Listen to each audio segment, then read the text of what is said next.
told you, Kevin, strange things happen when there's a harvest supermoon. Your quarterback falls down, trips over an offensive lineman, gets up and runs for the game-leading touchdown. Lawrence pulling away from center, fell down, picked himself back up, was untouched, and then broke a tackle and took it in over the left side. That was amazing.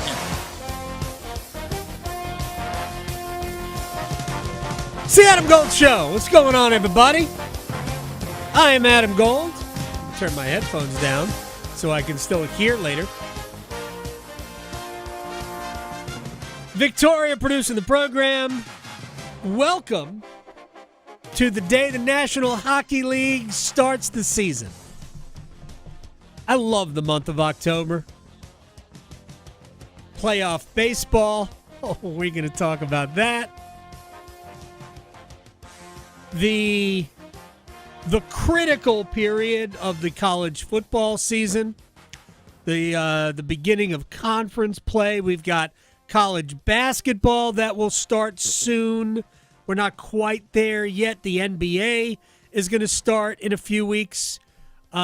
October is just tremendous. And the Hurricanes start on Thursday. But, man, real quick, before we begin and do all this stuff, and Greg Wyshynski will join us in about 20 minutes or so, 25 minutes from ESPN. Remember last year, Greg Wyshynski came on this very radio station and said, I think the Hurricanes are going to miss the playoffs.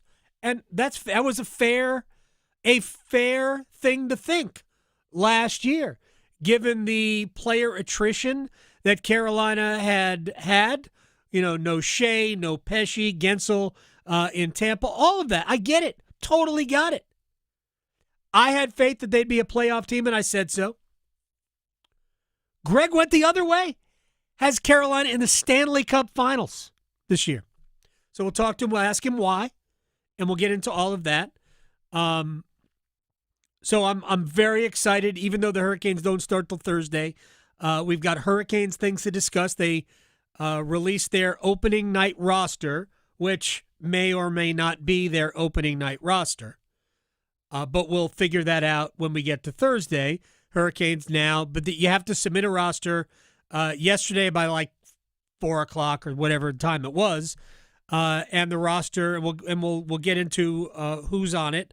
No surprises except maybe one, but we are very close to when it all matters. And these 6 preseason games that we just saw don't matter. Nothing carries over. Especially with as much time, Saturday afternoon to Thursday, it's almost like this is an all-star break.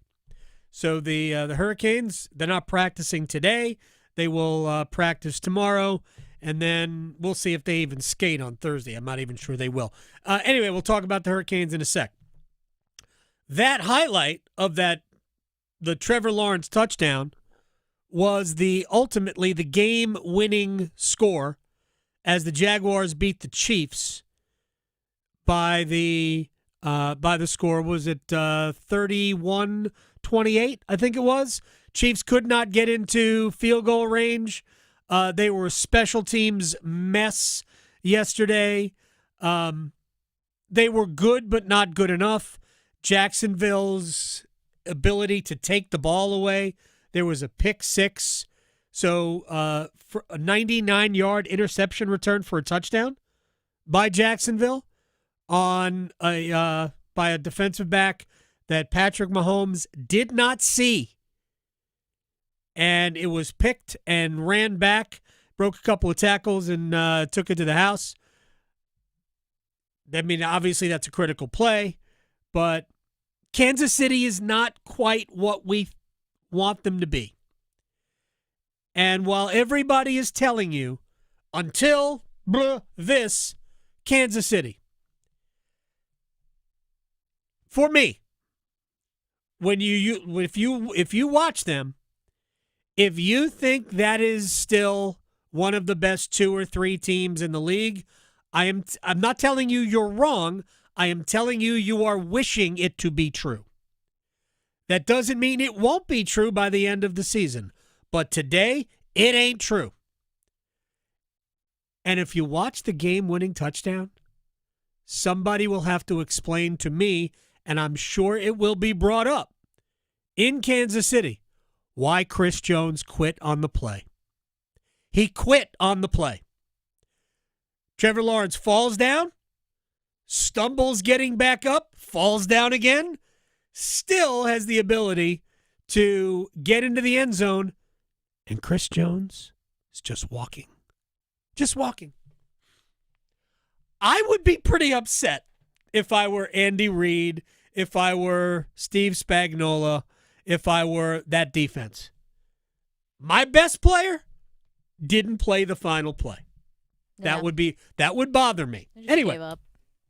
Mahomes wasn't great, but I still think that team has some issues. They don't run the ball as well.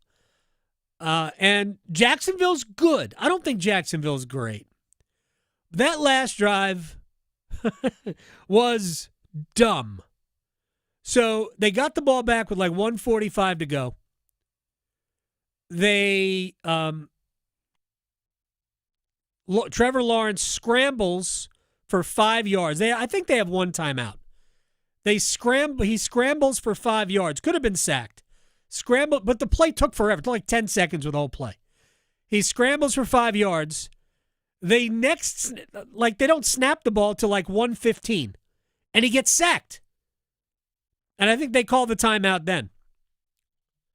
So they've run 2 plays in like 45 seconds and gained no yards.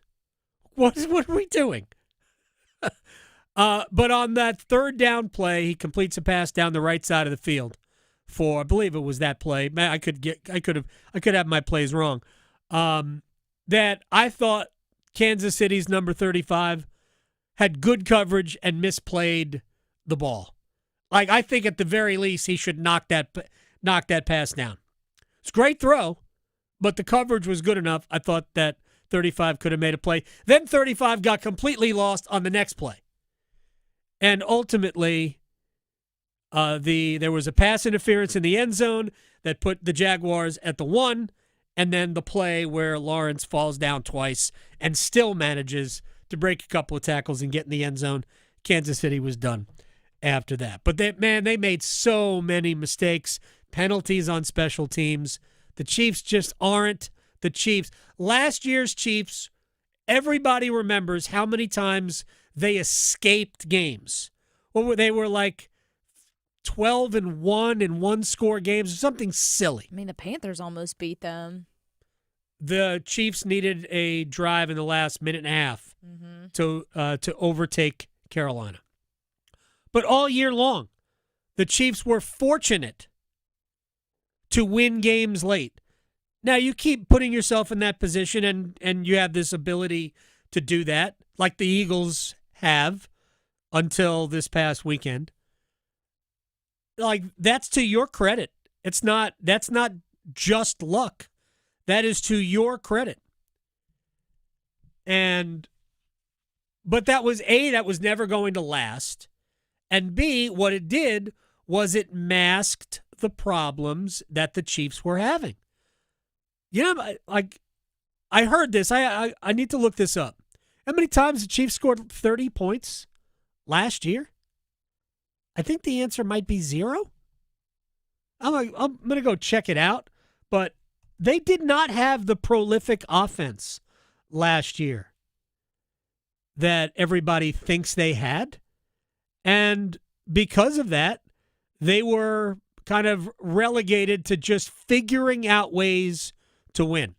By the way, the Chiefs and the Panthers have exactly the same record.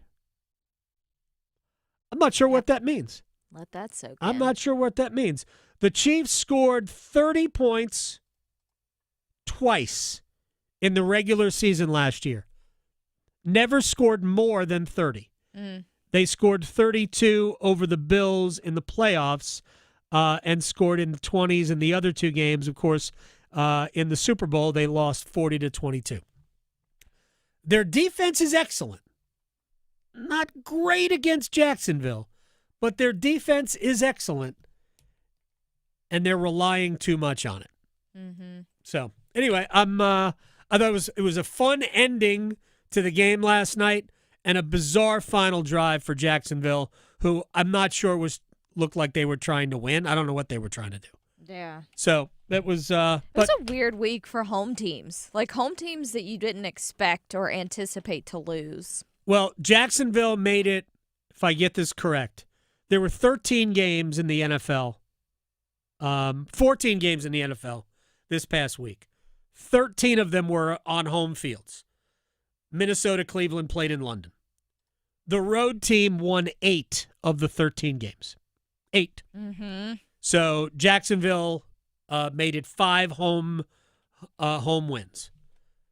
Road teams were 8 and 5. It's crazy. Yep, it was. Vegas doesn't like that. No, or maybe they do. Who knows? I'm sure Vegas did well. Vegas always does well. Vegas always does well. Have you seen the Sphere? Exactly. That's beautiful. We should start. Let's get it started. Let's get it started in here. All right. Let's get it started. Let's get it started. The knives are out. The knives are out for Bill Belichick and company. Oh, I thought you were talking about the movie. No. Just kidding. I have not seen any of those good. movies. It's good. I definitely want to see it. See them. There's a few of them, right? I know. I don't know if I've seen I have no the idea. sequel, but I've seen the first, and the first was good. I want to see the first. Maybe there's not another one. I just wanted to see the first. I know Pat Welter is going to join us later from WRAL TV5. He's got a piece up, kind of coaches, players, parents, others, basically telling tales about the current state of the UNC program. There are obvious football flaws. I know Bruce Feldman has written about it. It's everywhere. Everybody, we said this would be the case. In many ways, if North Carolina was floundering, and frankly, they need to improve just to get to floundering, that it would draw arguably more attention than if they were playing well.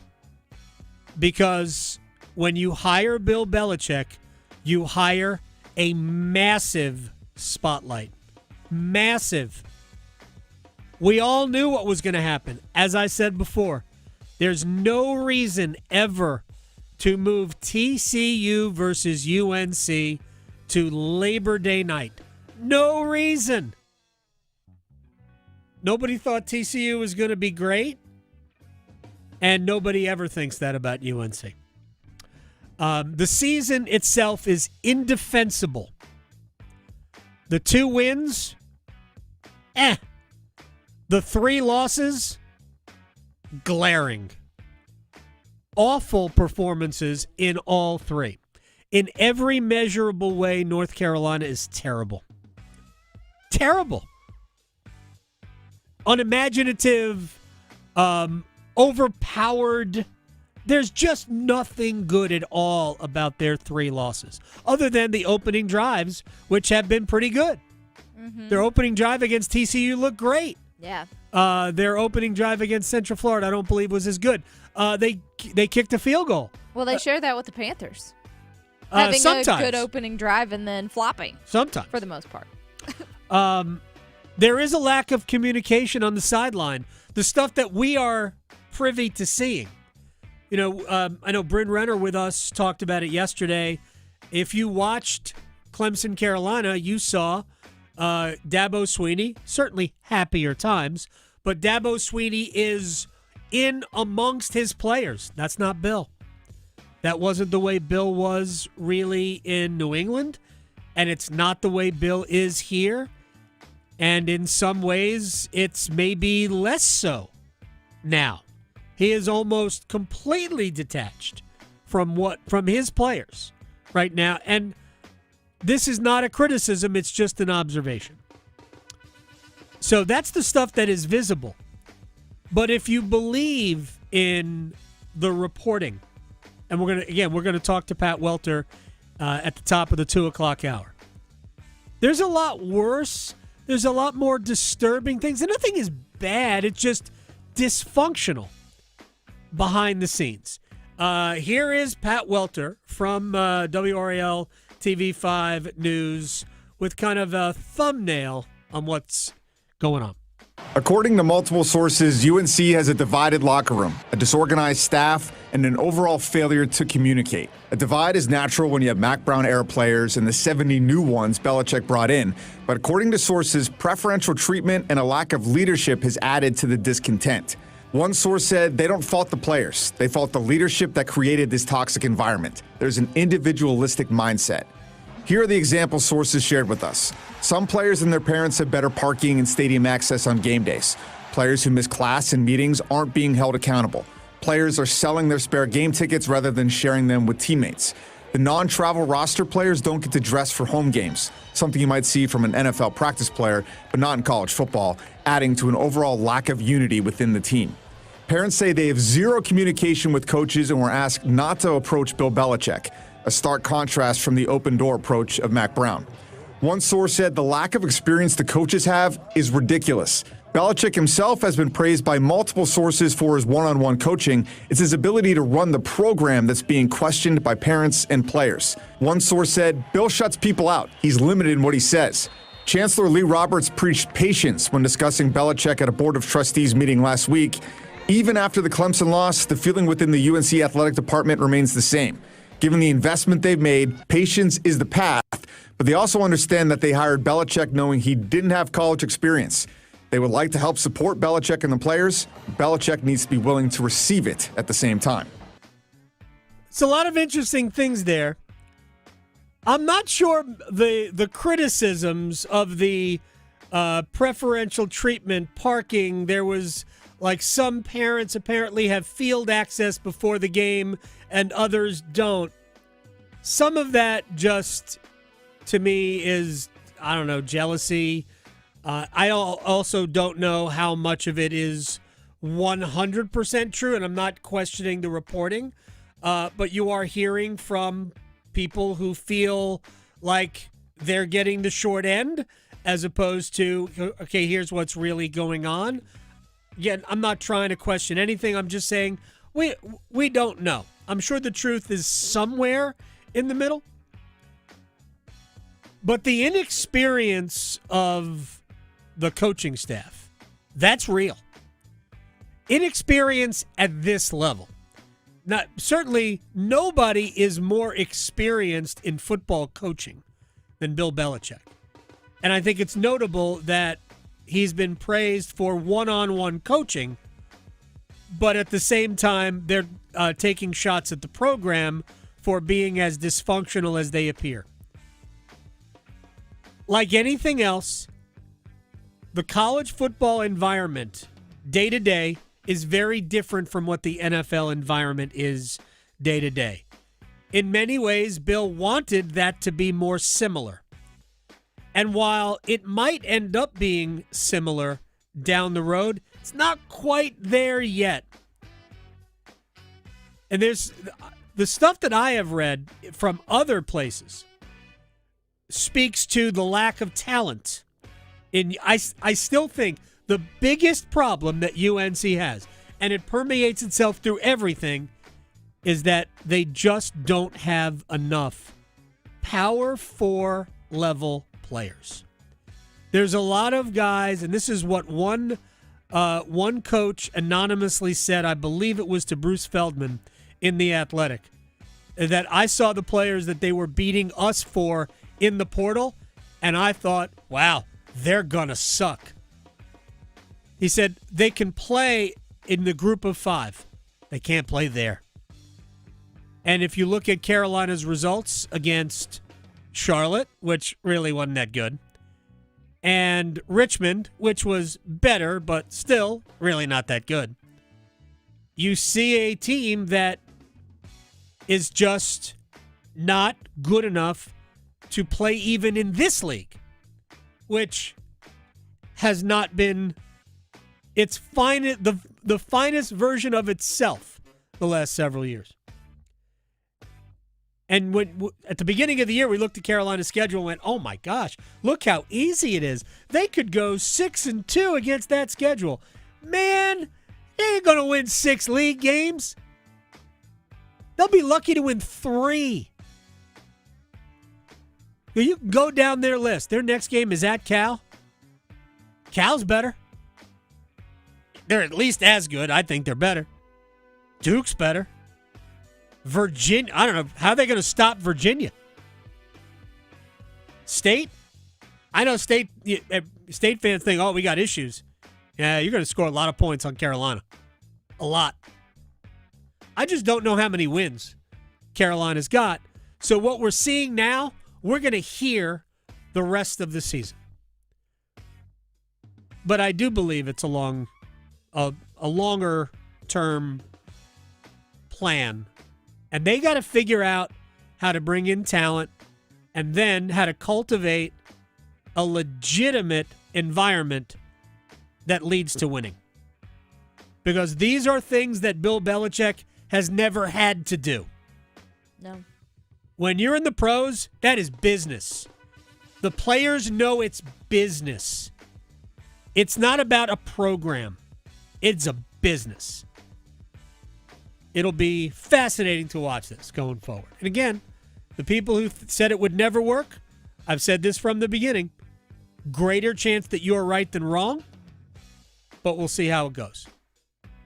All right, let me get to the Canes, who are opening up on Thursday. The NHL opens tonight. We got 3 games, including the Panthers, twice champions, home to the Chicago Blackhawks because they have Connor Bedard.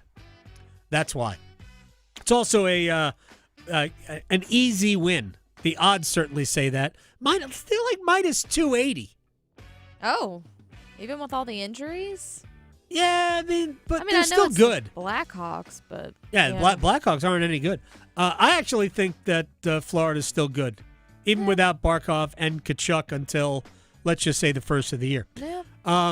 But the NHL opens tonight. Canes open Thursday against the Devils. The roster's out. Hurricanes are keeping 3 goalies. That's really the only. It's not even a surprise because kind of figured they had to. They're keeping 1 extra forward. Let's just call him Mark Jankowski. They're keeping 1 extra defenseman. Let's call him Mike Riley, even though both might be in the opening night lineup. And they're keeping a 3rd goaltender.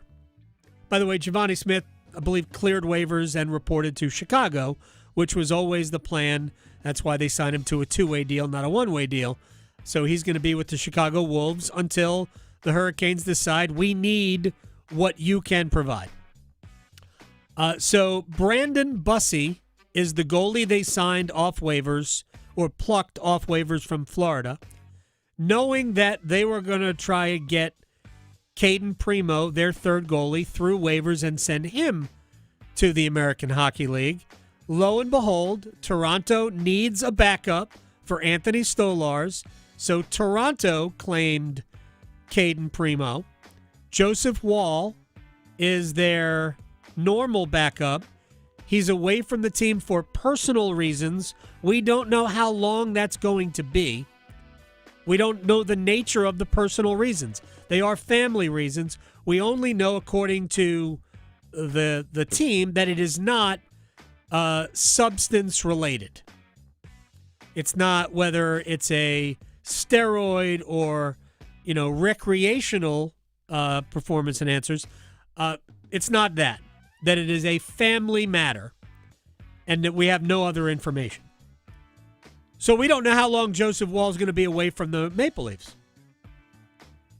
So what we don't know is when that happens, will they try to put Caden Primo through waivers? And if that happens, the Hurricanes can just reclaim him and go through the same process again, where they'll try to send him to Chicago. And at that time, they can do the same with Brandon Bussey. And if Florida wants him back, they can take him back. So the issue is, though, they don't really have a goalie for Chicago right now. Amir Miftakov is there, but he ain't good. At least he wasn't in the preseason. Now, he might have to start the season as Chicago's number 1 goaltender. Regardless, that's the only mystery on the Hurricanes' opening night roster that they put out yesterday. 13 forwards, 7 defensemen, 3 goalies. and one really, really good head coach. All right, when we come back, we will talk with Greg Wyshynski of ESPN. We will ask him, how come last year and now this year you think the Canes are just about right there? Greg Wyshynski next. His Zamboni is bigger than yours. The Adam Gold Show on the North Carolina Sports Network. Get ready. Carolina Hurricanes hockey is back. Aho now to Jarvis. Jarvis, go get the touchdown! Let's go, Canes! Verdeen wide open. Rebound. And what a save by Anderson! Let's go, Canes! Now Hall all alone. In on Thompson. The Canes regular season begins October 9th on your official audio home of Hurricanes hockey. 99.9 The Fan. Adam Gold here from my friends at FanDuel, America's #1 sports book, and have we got a great deal for you. New customers, bet $5, win that bet, get $300 in bonus bets as long as you win the bet. So let's pick something easy. You know, hockey starts tonight. This might not be easy, but Mike Sullivan and the Rangers are home to the Penguins. That's who Sullivan coached to 2 Stanley Cup titles. So, good luck. Have a little fun. Think about the weekend of football as well. FanDuel.com/AdamGold. FanDuel.com/AdamGold. Win your bet and take their money. 21 and over and present in North Carolina. First online real money wager only. $5 first deposit required. Bonuses issued as non-withdrawable bonus bets, which expire 7 days after receipt. Restrictions apply. See terms at sportsbook.fanduel.com. Gambling problem? Call 877-718-5543 or visit morethanagame.nc.gov. This party's getting crazy! Are those mini horses? And there's a build-your-own fireworks bar? Ah! Heads up! Whoa, and they've got the new ultimate blowout scratch-offs! Okay, now it's a party. With $250, $500, and $5,000 prizes, the ultimate blowout scratch-offs from the North Carolina Education Lottery are exploding with wins.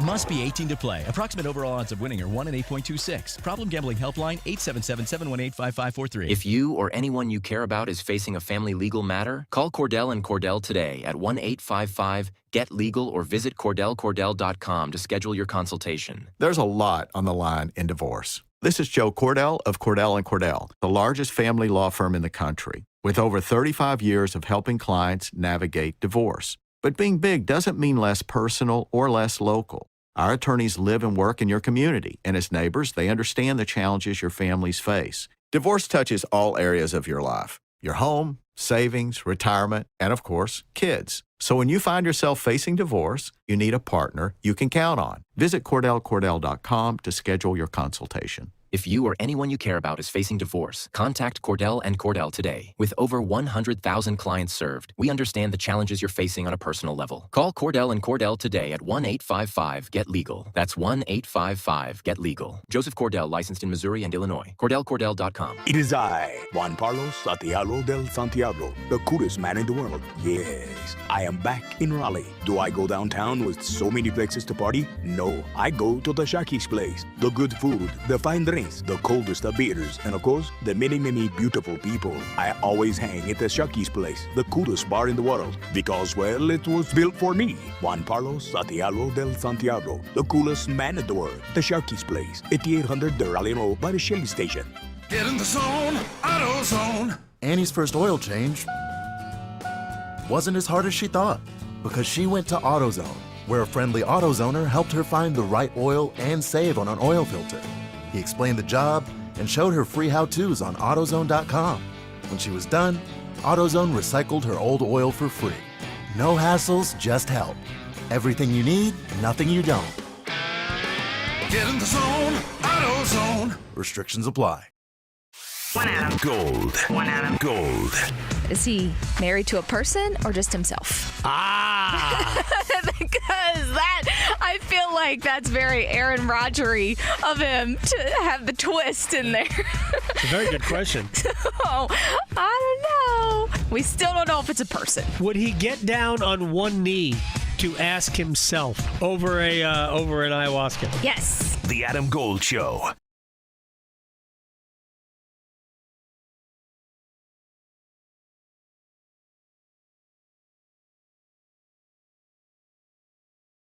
Greg Wyshynski, ESPN senior NHL writer, podcaster, Puck Super, which I believe still on Patreon, correct?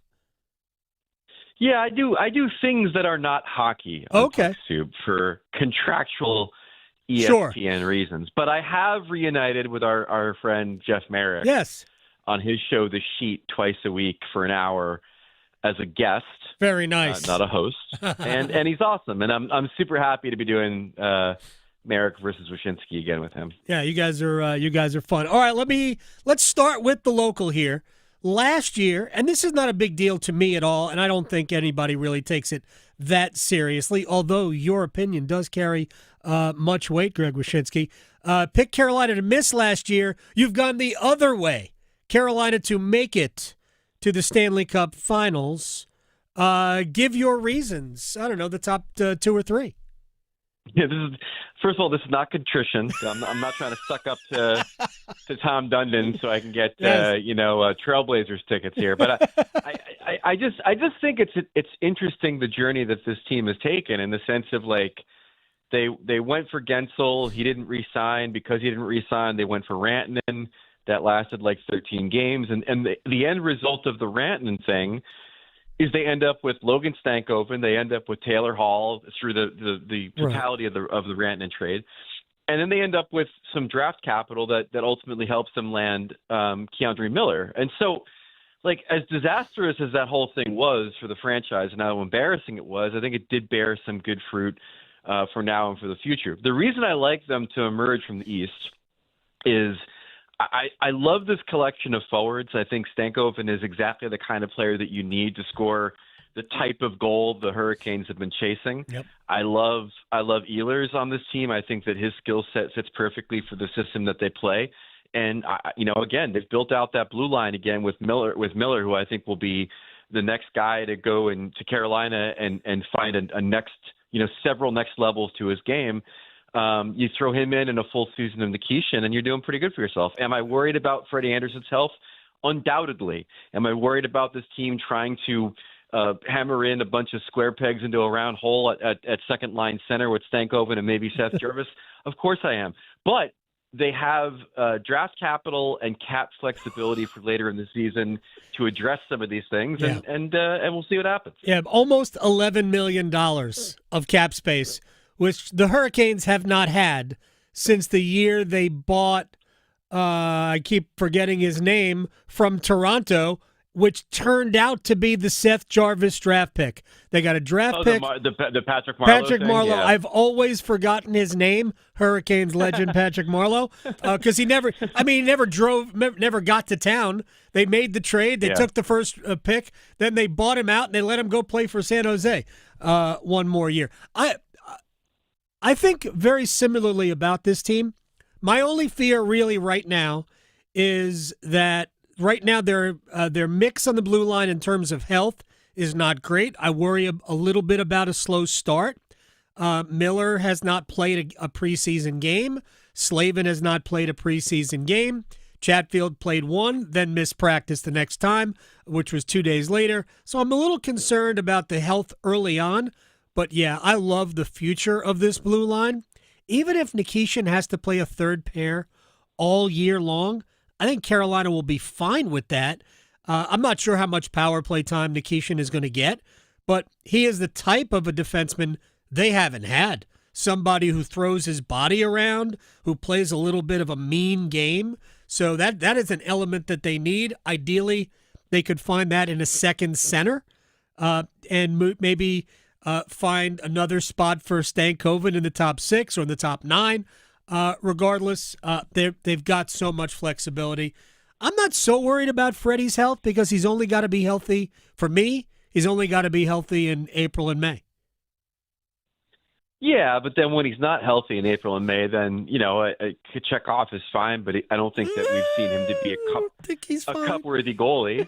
So, that's my biggest fear. I say to myself, can you find someone else to bring in as an insurance policy? You probably can.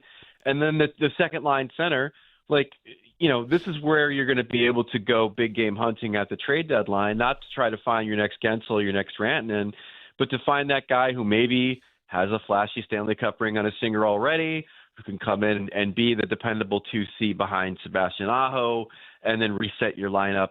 Hopefully somebody with size. Yeah. I mean, hell, let's just throw the hook in the water. What about Evgeny Malkin? Why not that kind of player to come in and really make a difference in this lineup? Yeah, why can't the Hurricanes do what the Florida Panthers do every single year? Of course, Malkin will probably end up with Florida, but that's another matter altogether. Greg Wyshynski of ESPN is joining us here on the Adam Gold Show. I mean, I'll just throw it out there.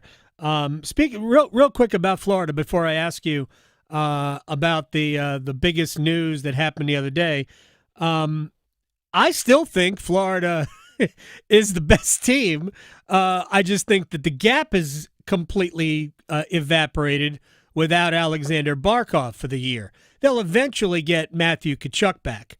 No Barkov to me means that down the middle, they're Anton Lundell and Sam Bennett on the first two lines, and that's pretty comparable to just about anybody else in the East. So I'm not really that concerned, but the gap is gone. But I still think they're, if not the best team, there's very little difference between whoever the best team is and them. I'm concerned because, listen, Anton Lundell is baby Barkov, but the bottom line is that we don't know what that chemistry looks like with him and Sam Reinhart. And so right. Reinhart to me is the key to the team right now. You know Tkachuk's going to come back at some point. They're going to start the season probably with Verhaeghe, Bennett, and Marchand all together, which means that Reinhart's going to play with Lundell and Listerainen.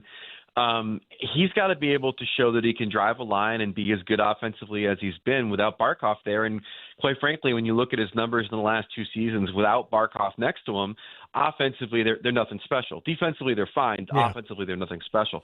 So, look, Tkachuk's going to be out until December, maybe even January. Some people have said Barkov's going to be out until the playoffs. This is not easy. I mean, they should be thanking their lucky stars in the Eastern Conference, because I think even if they drop to the wild card, they're still going to be better than everybody else in their division and everybody else in the Metro as far as wild card teams. But this is going to be the toughest invitation to get if you're Paul Maurice to the postseason party. And, it'd be a shame if the three-peat bid ended with them missing the playoffs. But given the severity of these injuries to their lineup, it could happen. I think they finish third.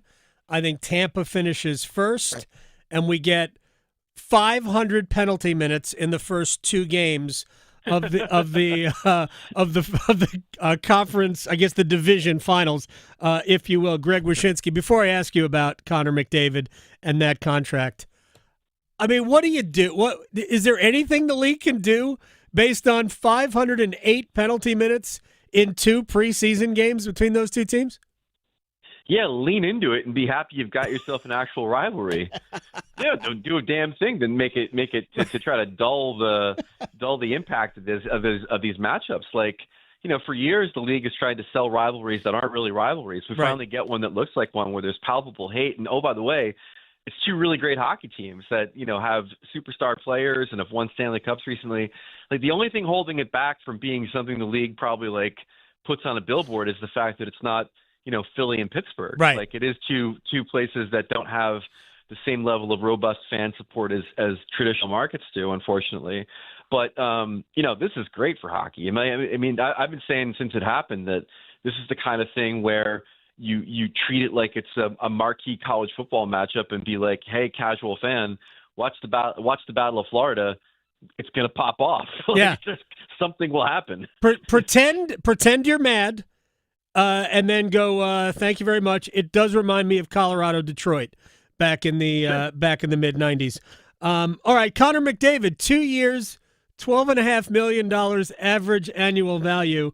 I'm sure that the Players Association isn't thrilled, but then again, I don't think anybody's going to look at that contract as a comparable. It's more likely that Kirill Kaprizov's contract becomes the benchmark for what those type of players will get. But what does that say? Certainly it's good for Edmonton. What it gets is annoying for players because, for years in contract negotiations with general managers, the GM would inevitably talk about taking a little bit less in order to help give the team cap flexibility and build a winner around that player. Used to be the Sidney Crosby contract was the comp, and now it's going to be McDavid, where not only does he take $1.5 million less than what Draisaitl makes against the cap to be the highest paid player on the team? But he also only takes a 2-year term, so they're not locked into anything, beyond that. So it's going to be annoying for players that are going to have to hear this argument from GMs, and I'm sure Kel McCarr is going to hear this argument from Chris McFarland about what his salary should be commiserate to what the Avalanche need to build a champion out there. And so that becomes annoying. As far as the NHLPA, I mean, where it gets annoying is for the agents that, a rising tide raises all boats. And the bottom line is that they make most of their money off the top tier players and their salaries. So anytime you get a guy like McDavid taking less, even though I'm sure he'll break the bank in 2028, it's never really a fun time if you're an agent. Yeah, it is bad for the agents, but man, if you're Stan Bowman and Edmonton, it gives you it doesn't necessarily change your calculus this year because his contract is already baked in, but next year and the year after, of course, it also means you have to negotiate another contract with Connor McDavid, or you don't keep him after 2 more years beyond this one. All right, I'll let you go here, Greg Wyshynski. Today, as we sit here, I know you've got the Hurricanes in the Stanley Cup Finals. Who is opposite them? I got Colorado come out of the West, which when I first made that pick, I thought was a hipster pick. Turns out they have top 3 odds on the sports books, and a lot of people thinking that they could make it out. I think the trade deadline that they had last year will bear fruit this year. I think obviously McKinnon and Makar are both hungry to get back and play for a cup. They've had some playoff difficulty since they won the cup a few years ago. I think Mackenzie Blackwood has solved their problems in goal if he can stay healthy. And they're another team just like Carolina that has absolutely no compunction about making a big splash at the trade deadline and make their team even better. So, Dallas I think could be good. Obviously, we know Vegas and Edmonton are going to be good, but it just feels like maybe it's Colorado's time to stop bubbling under the surface and break out and challenge for another cup. And by the way, my prediction would be a lot better. I'm sure we're going to say the same thing. My prediction would be a lot better if a nice gentleman from Cole Harbour decides to leave Pittsburgh and join his friend in Colorado. Yeah, well, we want him here. If he leaves there, we want him here. But that's another matter altogether. I would also love to see if Martin Necas finishes the season in Colorado. I would love to see Necas on that stage. I absolutely adore him as a guy. So I want him to get all the success in the world. Same with you, Greg Wyshynski. Appreciate your time. I know I'll see you eventually down the road. Appreciate it. At Wyshynski on Twitter. Follow everything he does right there. Sir, talk to you soon. Much appreciated. Thanks. That's Greg Wyshynski from ESPN. That would be cool to see a Colorado-Carolina Stanley Cup final. Yeah, I know. As I responded to somebody who was rooting for, I don't know, it's Colorado, whoever, Carolina, whoever, Stanley Cup final, I'm like, I'll take Carolina, anybody in a Stanley Cup. I don't care who it is. Yeah, I'm for it. Carolina, Chicago in a Stanley Cup final. Don't care. We would have some familiar faces in that matchup. It just doesn't matter. It just doesn't matter. No, I mean Colorado. Like Colorado. If we went and Chicago, too. Mm-hmm. Assuming Teuvo Teravainen is still there. He's trying. Right? He's trying to keep them together. Look, all I care about is that can the Hurricanes get there? And I think they can. I think they will be in the mix. Absolutely. All right. When we come back, we're going to do one-timers, top of the hour. Jordan Martinook will join us. We are 2 days away from the Hurricanes opener, and then we're going to talk. We have to do top 5, bottom 5 as well. All of that coming up. Because your fantasy football team needs all the help it can get, the Adam Gold Show on the North Carolina Sports Network. Adam Gold here from my friends at FanDuel, America's #1 sportsbook, and FanDuel getting you ready for kickoff. Wait, kickoff? It's only Tuesday. That's right. We're getting you ready for kickoff way early. New customers, bet $5, win that bet, get $300 in bonus bets if you win. Pick a bet, bet $5, win it, get $300 of their money. It's always better to wager with somebody else's money. Trust me. FanDuel.com/AGS. FanDuel.com/AGS. Download the FanDuel app today. Get started with FanDuel, The best in the biz. 21 and over and present in North Carolina. First online real money wager only. $5 first deposit required. Bonuses issued as non-withdrawable bonus bets, which expire 7 days after receipt. Restrictions apply. See terms at sportsbook.fanduel.com. Gambling problem? Call 877-718-5543 or visit morethanagame.nc.gov. There's no time like fair time, y'all. The 2025 NC State Fair runs October 16th to 26th in Raleigh and is jam-packed with fun for the whole family. Come enjoy tasty eats, free entertainment, livestock competitions, giant pumpkins, nightly fireworks, and so much more. This year's NC State Fair is the event you can't miss. Bring your friends, bring your family, and make memories that you'll be talking about till next year. Get your discounted tickets today at ncstatefair.org. Whether it's helping you work, save, or steer clear from fraud, AARP North Carolina is making sure your money, health, and happiness live as long as you do.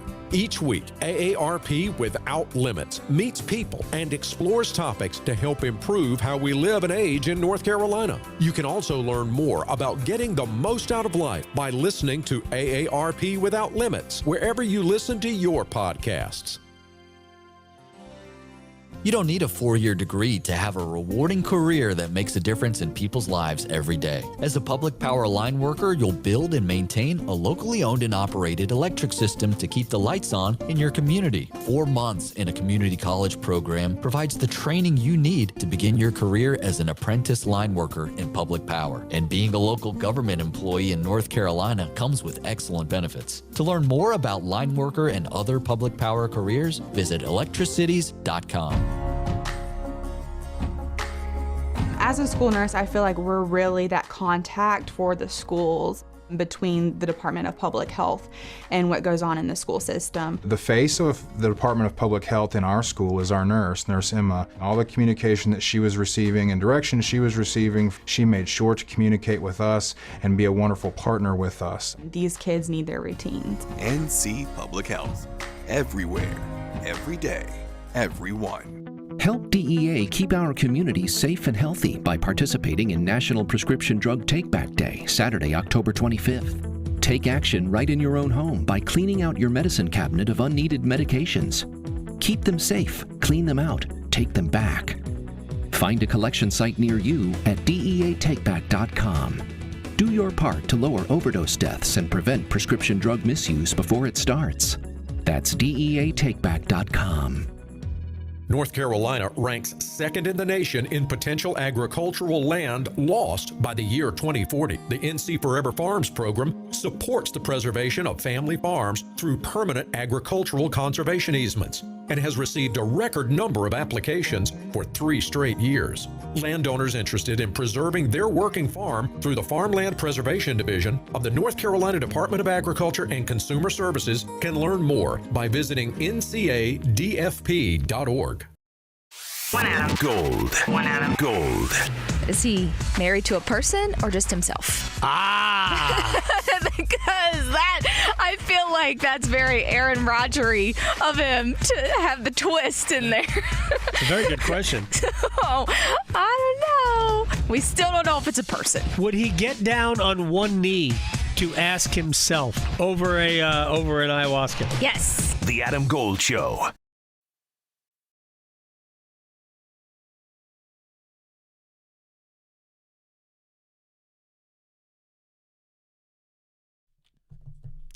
It's the Adam Gold Show. I'm Adam Gold. Jordan Martinook, top of the hour. Hurricanes alternate captain and Nickelback fan. He will join us at 1. So you can't bump back with Nickelback. I'm sad about that. You can still play an intro to him. Yeah. We have the recorded open. Right. With It'll some be sort of a highlight in it or something. Yeah. You could always decide to you can play it under the entire conversation. I know. And we could also find out if Martinook is a fan of Taylor Swift. Oh, yeah. I have no idea if he is or not. If I had to guess, I'd say no. Okay. But that's just my prediction. We could ask him who is more likely to be, driving in, bopping to Life of a Showgirl. Jarvis. I feel like.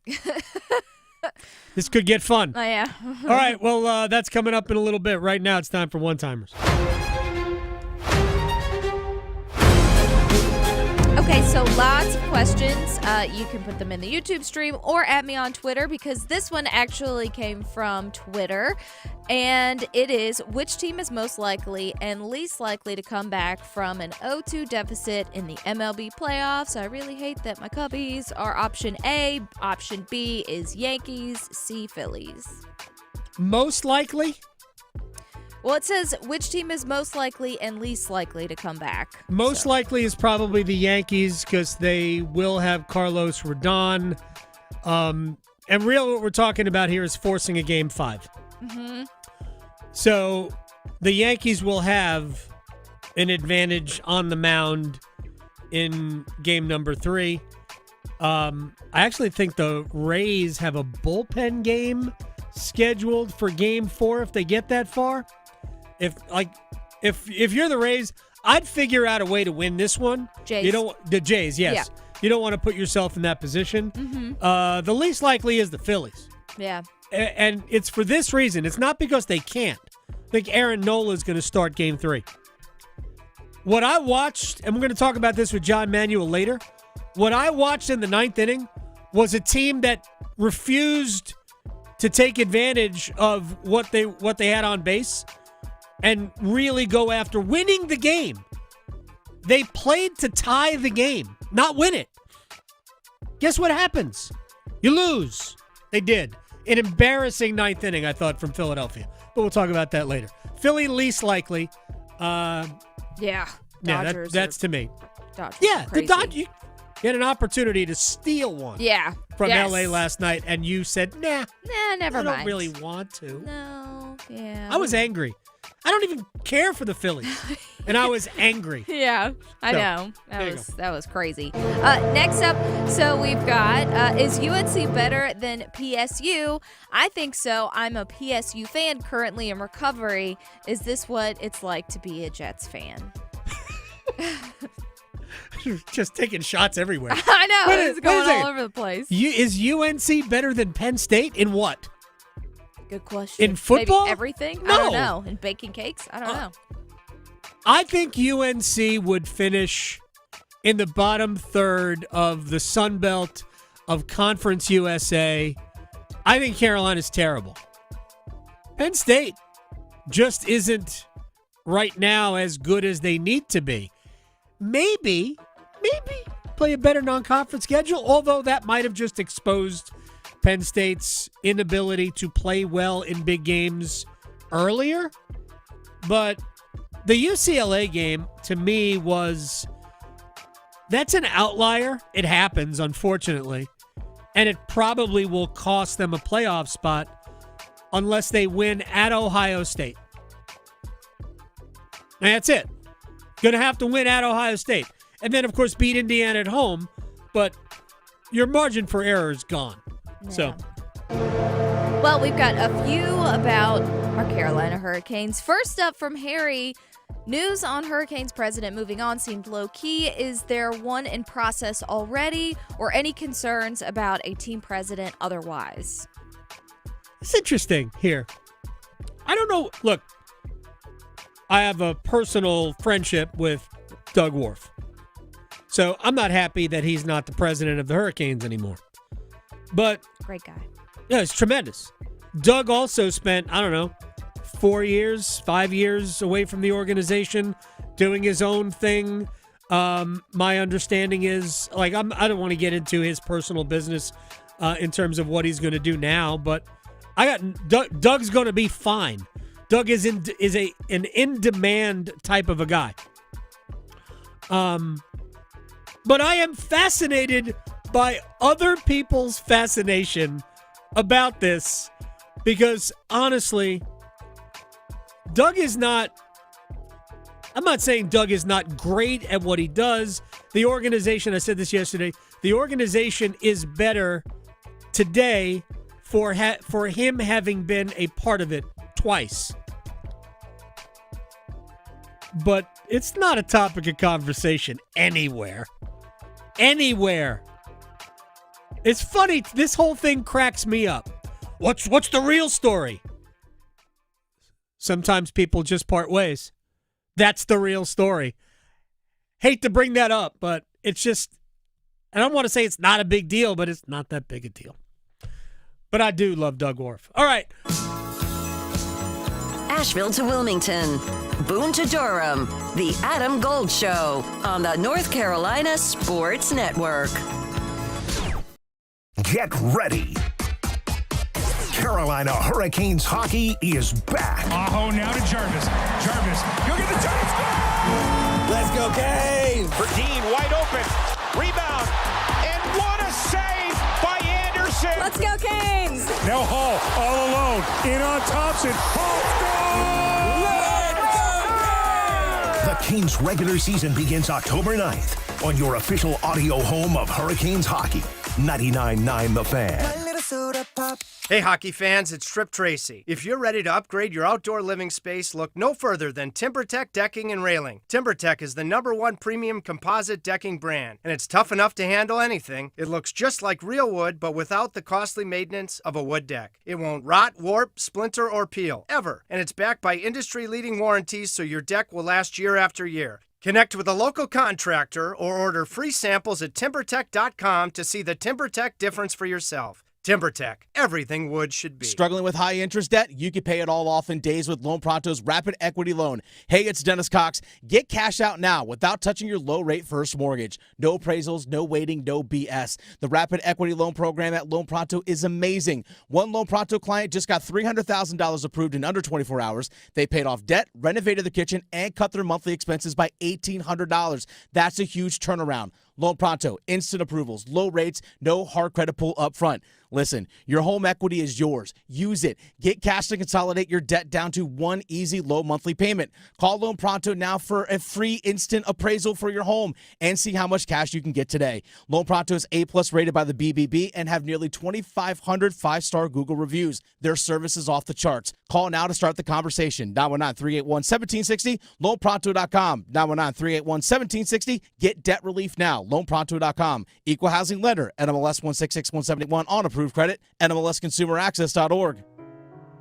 Don't miss Bailey's Fall Antique and Vintage Jewelry Show October 7th through 11th. Search through hundreds of vintage necklaces, rings, bracelets, earrings, and more to discover your unique jewelry treasure. Visit Bailey's Fine Jewelry on October 7th in Rocky Mount, October 8th in Greenville, October 9th in Cary, or October 10th and 11th in Raleigh's Village District to find your perfect piece of jewelry history. Visit BaileyBox.com for details. Hey, can you blow up some balloons for Jack's party? I can't. I'm so congested. You need Sinex Severe from Vicks. Sinex Severe Nasal Spray. Yeah, just Sinex. Breathe.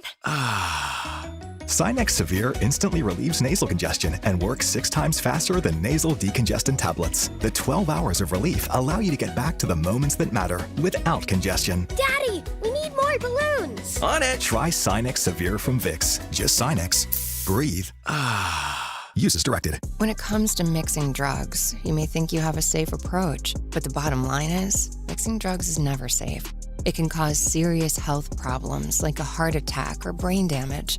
Learn more at cdc.gov/stop-overdose. Let me tell you about this new Pretzel Cheddar Club. Hey, I'm Carlos. And I'm Ebony. And a little thing we love about the Chick-fil-A Pretzel Cheddar Club is the tangy Dijon with the pretzel bun. It takes it to a whole nother level. It goes perfectly with the chicken and the cheddar cheese and the bacon. Man, you know how much you love bacon. And I love the different varieties. Grilled, spicy, original. It gets you nice and excited for fall. Order the Pretzel Cheddar Club with Cherry Berry and Sprite for a limited time on the Chick-fil-A app. Real guests paid for their testimonials.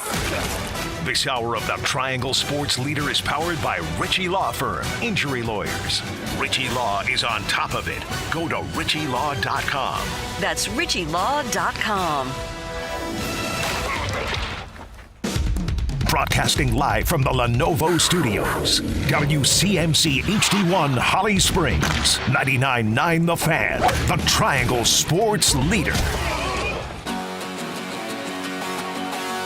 You're listening to The Adam Gold Show. Second down and goal. Shotgun for Hurts. 3 wide to the left. Shotgun snap. Drops back 5. Left tackle blocks. He looks right. Now he looks left. Now he's being chased. Runs to the 10 on the numbers. Angles to the far side. The 5 to the pylon. The dive. Touchdown, Philadelphia. touchdown run by the Eagle quarterback, and Philadelphia is one extra point away from tying this game on a 8-yard touchdown run. The second touchdown run tonight for Hurts.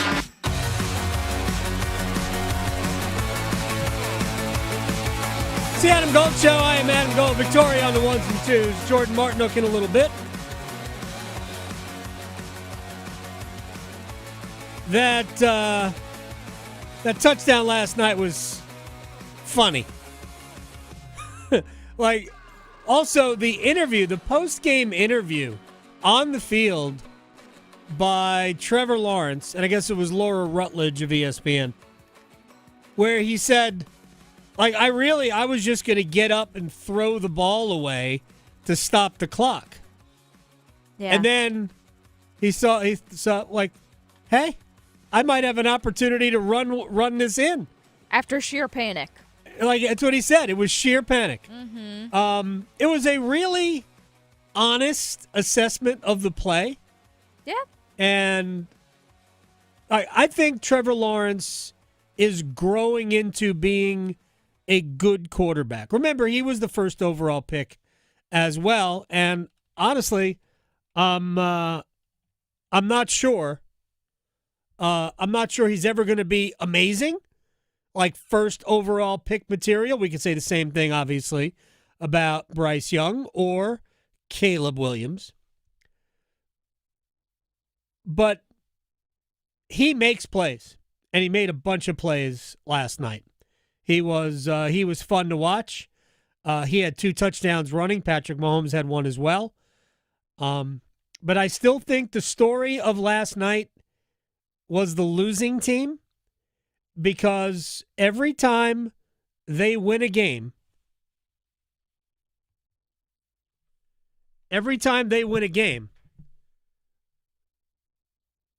people say the Chiefs are back.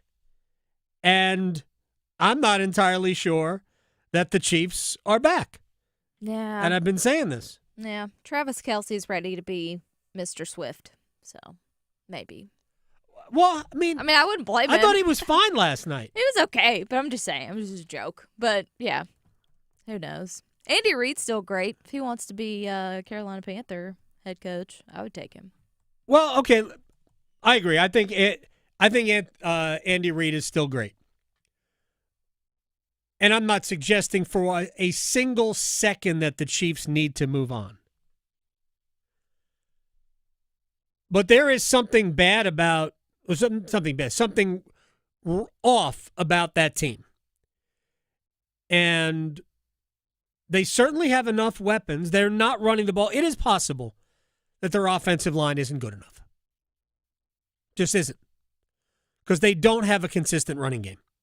They ran the ball okay, but it's not what it used to be. It's hard to explain. But, of course, if you look at the schedule that they've played, there have been no easy ones. None. And next week, they get the Detroit Lions. That is just not what you want to see when you need a win. They are 2-3. They're 2-3. I think they're 2-3. Same record as the Panthers. But there's just something a little off. And every chance they had to make a mistake, they did. Whether it was the pass interference in the end zone, whether it was the multiple penalties in special teams that took away good, maybe not amazing returns, but good returns. And then, did this matter? I don't know. There was enough time for the Jaguars to do anything. After the Chiefs took the lead by 4, Harrison Butker's kickoff went out of bounds, so the Jaguars got to start on the 40. Just crazy. All right, joining us on the Adam Gold Show, number 48, alternate captain, Mr. Jordan Martinook, Mr. Hurricane himself. How are you, sir? I'm good. How are you doing? I'm doing very well. Thank you. You guys I thought you guys were going to practice today. I would not have bothered you on an off practice day. What's going on? What are you doing today? Well, Bill Burniston got us in there for a workout, so it wasn't a full day off today. Was it extra Bill Burniston-y?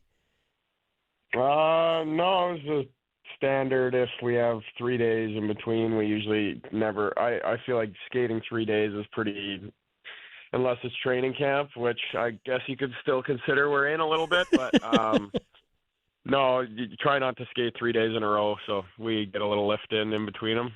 All right, good. Well, I'm glad. I'm sure you guys. I don't know if you guys would rather be starting day one, but does it feel like it's forever?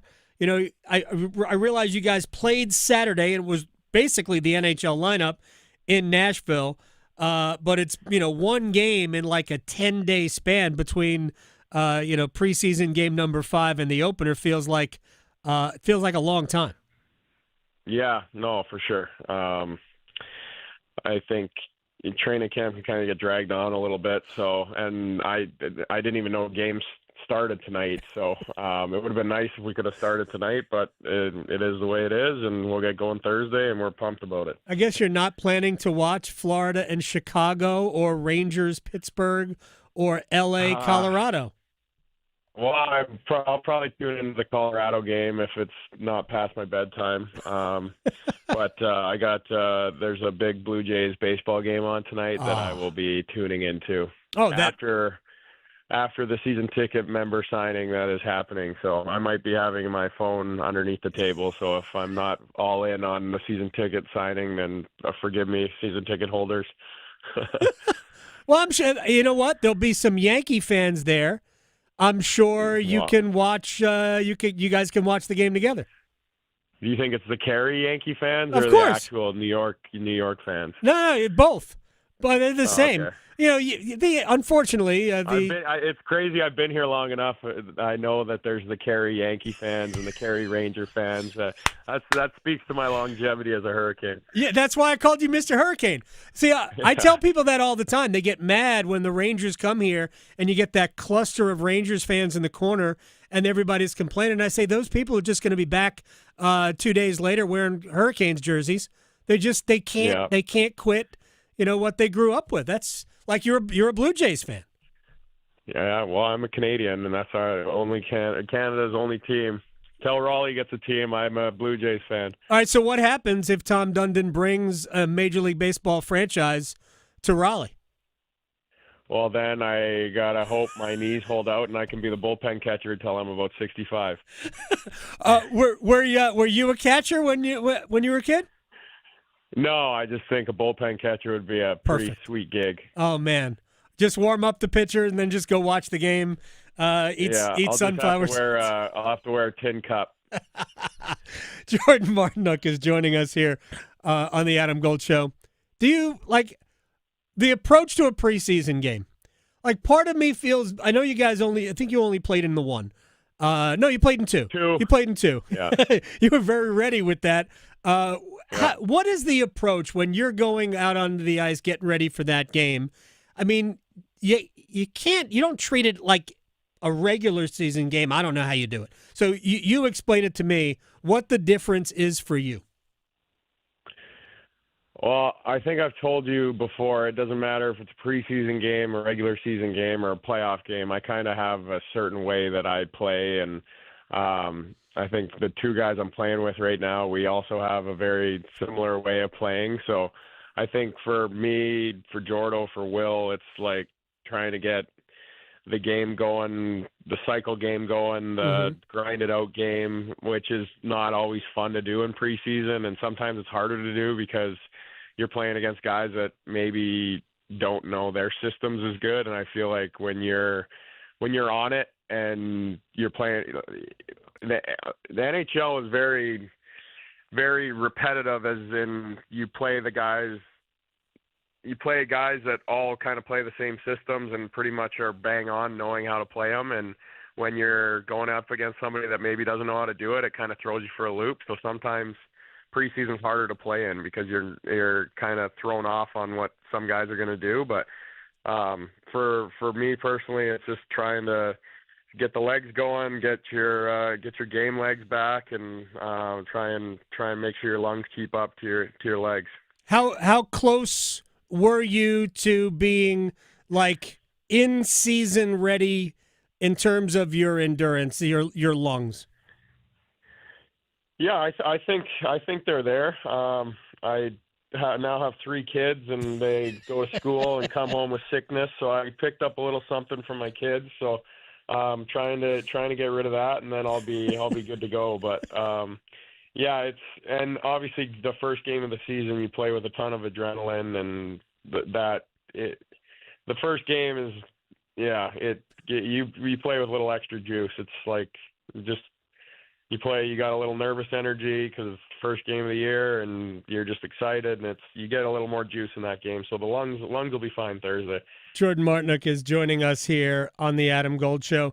Do you play the same physical way in a preseason game? No. But that's a big part of your game. Though. Yeah. No, honestly, you got to be a little bit cognizant of putting yourself in some positions that you don't want to get hurt, and right.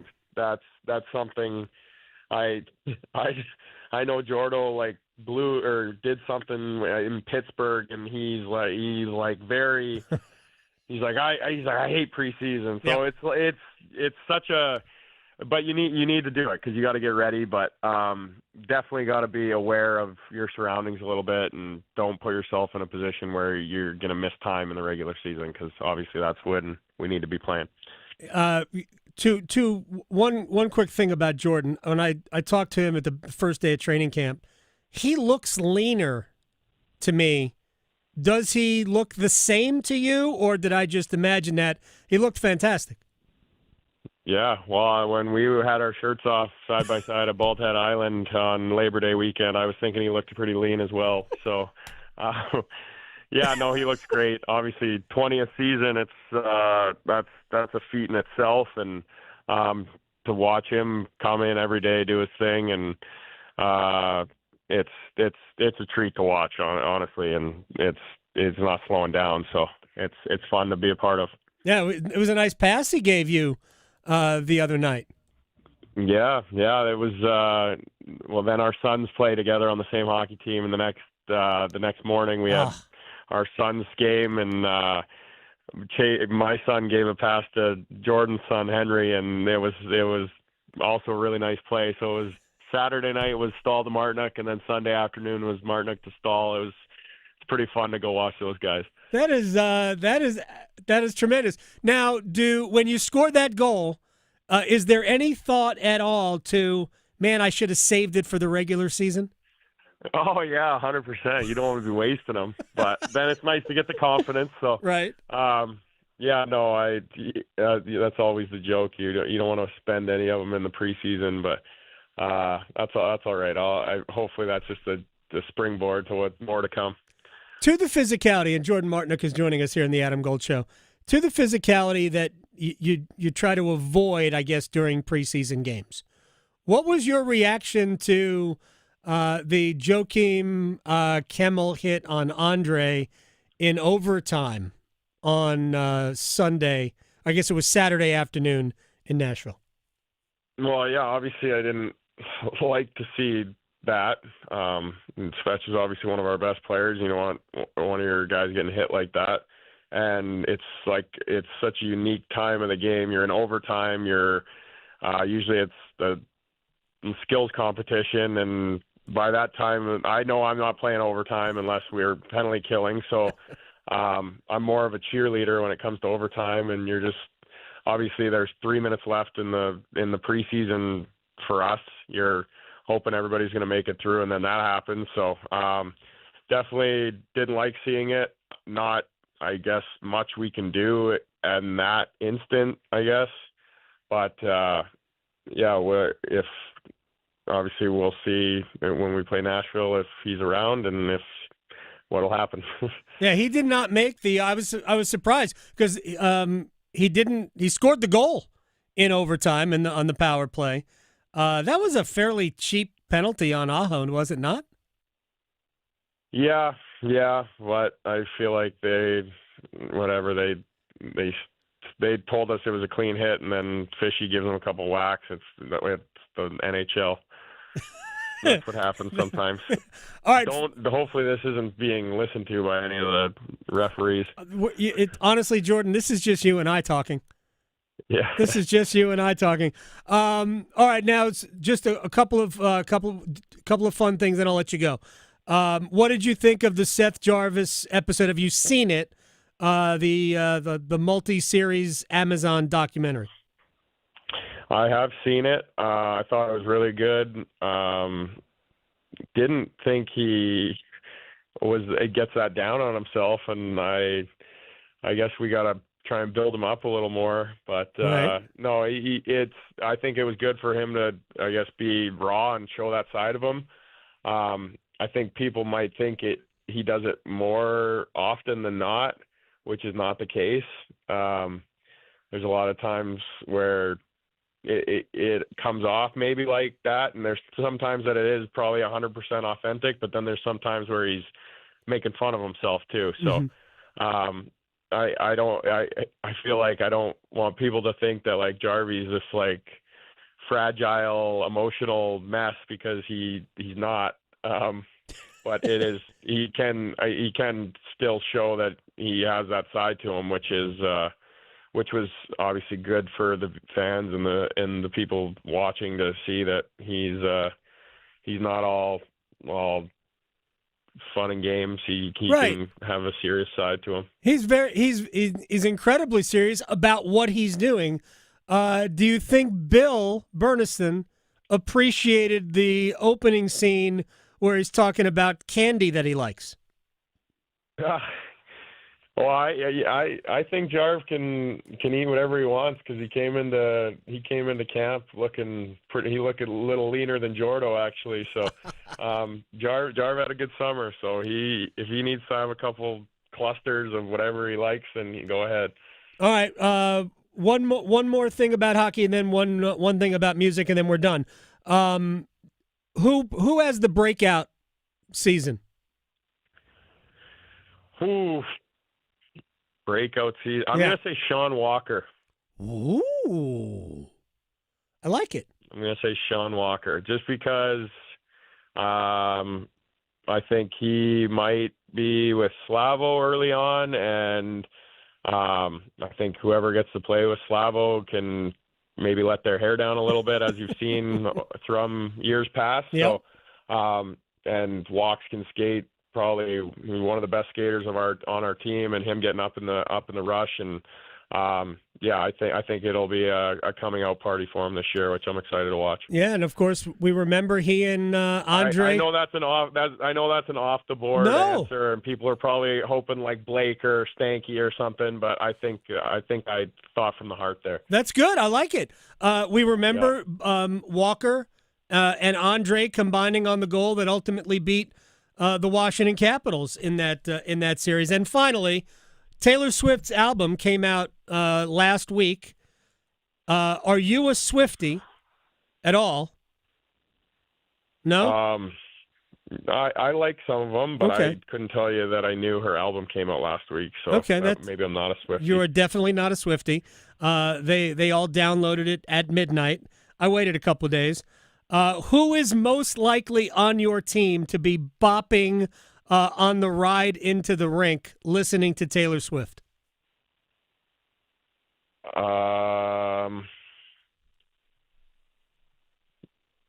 Maybe I could see like Kochetkov maybe doing a little Taylor Swift. She's a world-renowned superstar. She right? is, yeah, absolutely. Yeah, I could see Piotr listening to some Taylor.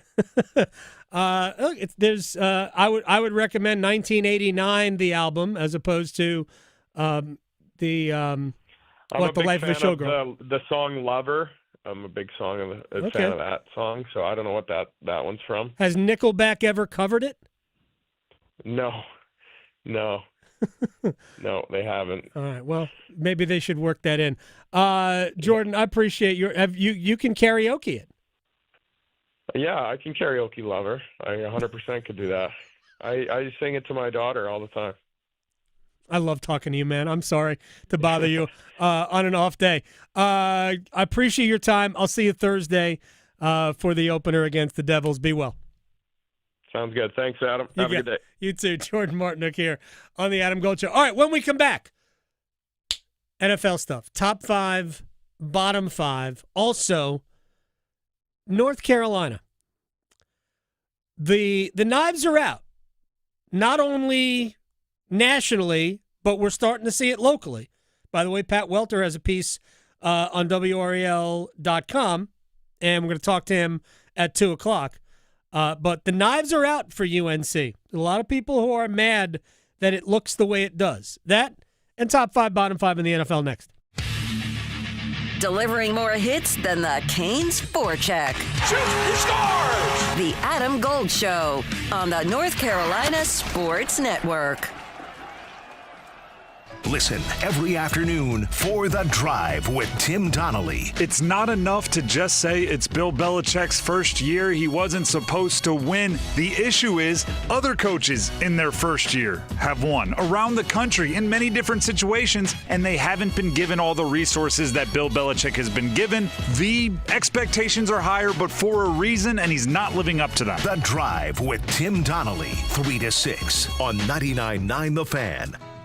So we had a really weird week of football in the NFL. We officially kick off the NHL regular hockey season tonight, but with the weather the way it's been recently, there is always time for some motorcycle therapy. I'm Victoria Vogt-Necker here from 99.9 The Fan for Law Tigers, and we have had some gorgeous weather to break the bike out. Now, whether it's to take a long trip to the mountains or just a quick ride through the country roads, both are good for the soul. But anytime you take the bike out, always remember there is that possibility of an accident. And if you're ever in a wreck on your motorcycle, make sure to call my friends at Law Tigers first before calling your insurance company. At Law Tigers, they are just like us. They're riders too, so they get it. They know the value of your bike, your gear, the investment that you've made, also what it's like to go through an accident. Case evaluations are always free, and you won't pay a dime until your case is settled. Call 1-800-LAW-TIGERS, North Carolina's motorcycle lawyers. Law Tigers is a network of independent law firms who are members of the American Association of Motorcycle Injury Lawyers. Law Tigers is not a law firm. This party's getting crazy! Are those mini horses? And there's a build-your-own fireworks bar? Ah! Heads up! Whoa, and they've got the new ultimate blowout scratch-offs! Okay, now it's a party! With $250, $500, and $5,000 prizes, the ultimate blowout scratch-offs from the North Carolina Education Lottery are exploding with wins. Must be 18 to play. Approximate overall odds of winning are 1 in 8.26. Problem gambling helpline 877-718-5543. Hey girl, haven't seen you downtown lately. Nope, sticking to our go-to places. You mean like Sharky's? Well, we love our Sharkies. Best wings and gumbo on the planet. But we never miss the $5 sangrias on Wednesdays at the new Salt and Lime. And Mexican pints on Thursdays for $3. You know my boy loves the House of Hops. No better selection of craft beer in the state. Loves their specials, their food trucks, and you know I love my wine. They have a wonderful selection. And have I told you about our new takeout spot, Che Empanadas? It's right next to Sharky's. They have 20 different types of authentic Argentinian empanadas, and they are incredible, especially the breakfast ones. You gotta try it. Sounds perfect. And how awesome is it that they're so close to each other? Oh, it's perfect, all right.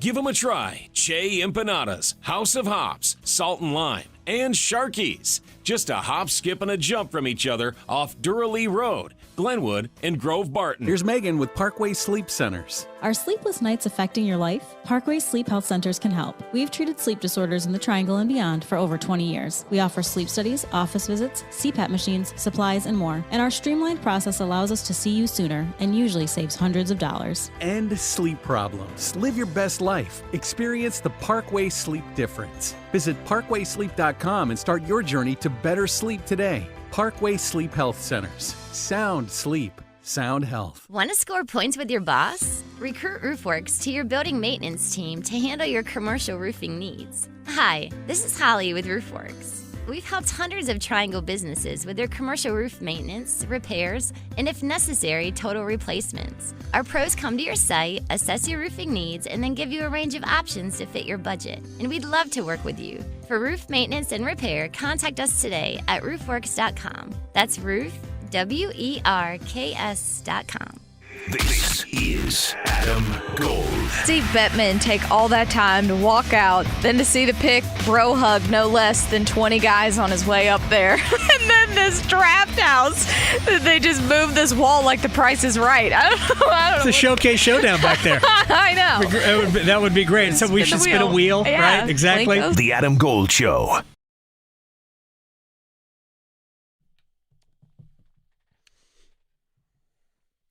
It's the Adam Gold Show. I am Adam Gold. Thanks to Jordan Martinook.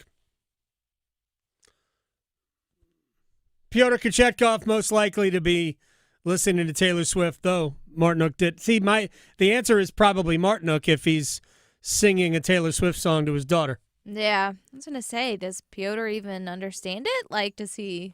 And music is music. Yeah, it is. So I was just watching a concert film, forget who it was, that was playing in Argentina. Right? So, yeah, English is spoken all over the world, even if it's not the primary language. So, in general, probably understand it, but music is music. Like, we listen to Shakira, and sometimes Shakira songs that we listen to are in Spanish. Yeah. Bad Bunny is doing is he still doing it? They haven't like completely, I suppose, protested it away, have we? Who knows? No. We'll see. Bad Bunny will be doing the Super Bowl halftime show. Hysterical to me that people are mad about that. Yeah, I just want a rock show. But that's because I love rock. Right. I want flames and guitars and. When was the last rock? I looked this up, and it's been over a decade, I think. Really? Yeah. Yeah. I want to. Man. It was like right there, too. I have to look it up. I've looked this up a long time ago, but it's been a long time.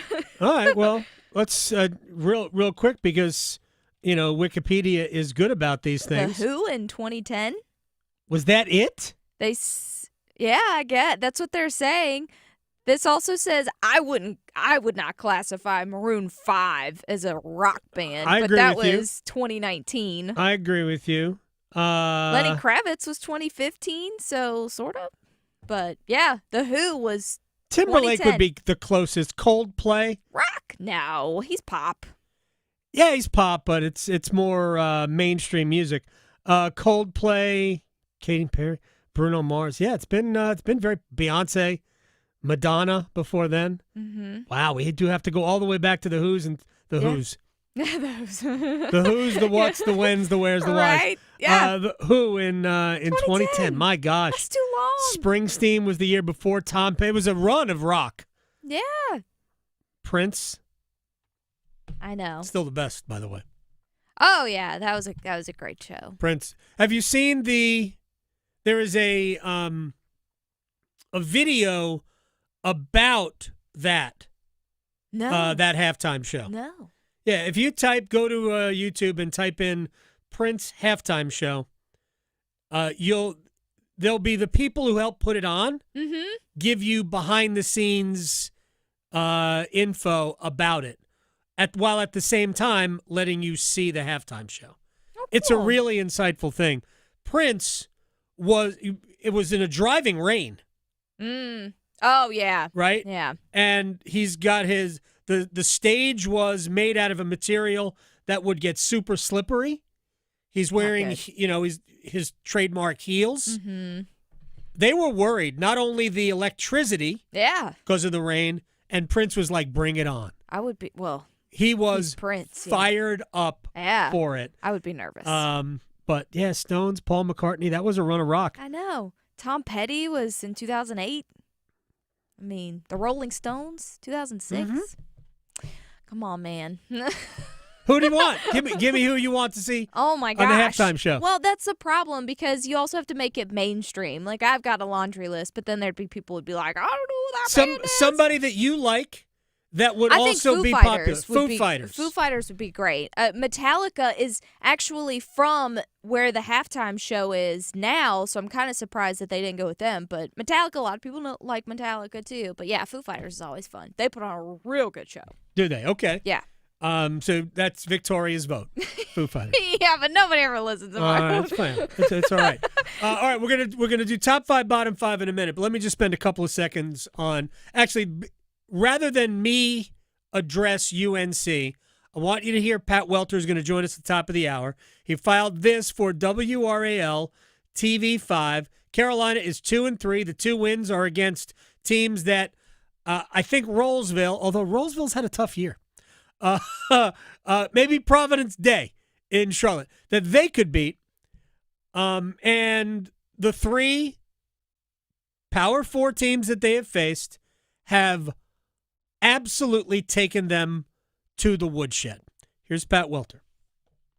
According to multiple sources, UNC has a divided locker room, a disorganized staff, and an overall failure to communicate. A divide is natural when you have Mac Brown-era players and the 70 new ones Belichick brought in. But according to sources, preferential treatment and a lack of leadership has added to the discontent. One source said they don't fault the players. They fault the leadership that created this toxic environment. There's an individualistic mindset. Here are the example sources shared with us. Some players and their parents have better parking and stadium access on game days. Players who miss class and meetings aren't being held accountable. Players are selling their spare game tickets rather than sharing them with teammates. The non-travel roster players don't get to dress for home games, something you might see from an NFL practice player, but not in college football, adding to an overall lack of unity within the team. Parents say they have zero communication with coaches and were asked not to approach Bill Belichick, a stark contrast from the open-door approach of Mac Brown. One source said the lack of experience the coaches have is ridiculous. Belichick himself has been praised by multiple sources for his one-on-one coaching. It's his ability to run the program that's being questioned by parents and players. One source said, Bill shuts people out. He's limited in what he says. Chancellor Lee Roberts preached patience when discussing Belichick at a Board of Trustees meeting last week. Even after the Clemson loss, the feeling within the UNC athletic department remains the same. Given the investment they've made, patience is the path, but they also understand that they hired Belichick knowing he didn't have college experience. They would like to help support Belichick and the players. Belichick needs to be willing to receive it at the same time.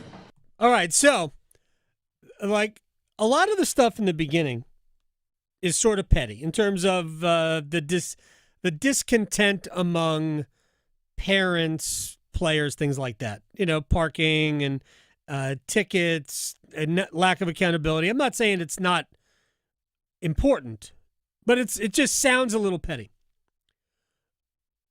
But here is the disturbing part of this. While we anticipated that there would be, when you change the roster over that much, 70 new players, and they got a late start into the portal. Remember, they'd only arrived. They didn't even have a coaching staff in place fully, until the spring. But when you arrive in December and you're already behind it, it's understandable that the talent level of this program is small. I brought this up earlier. There have been several articles written about why it's that, not why, but that it's been a disaster. And there's no explaining, there's no defending what it's looked like. It's been so bad.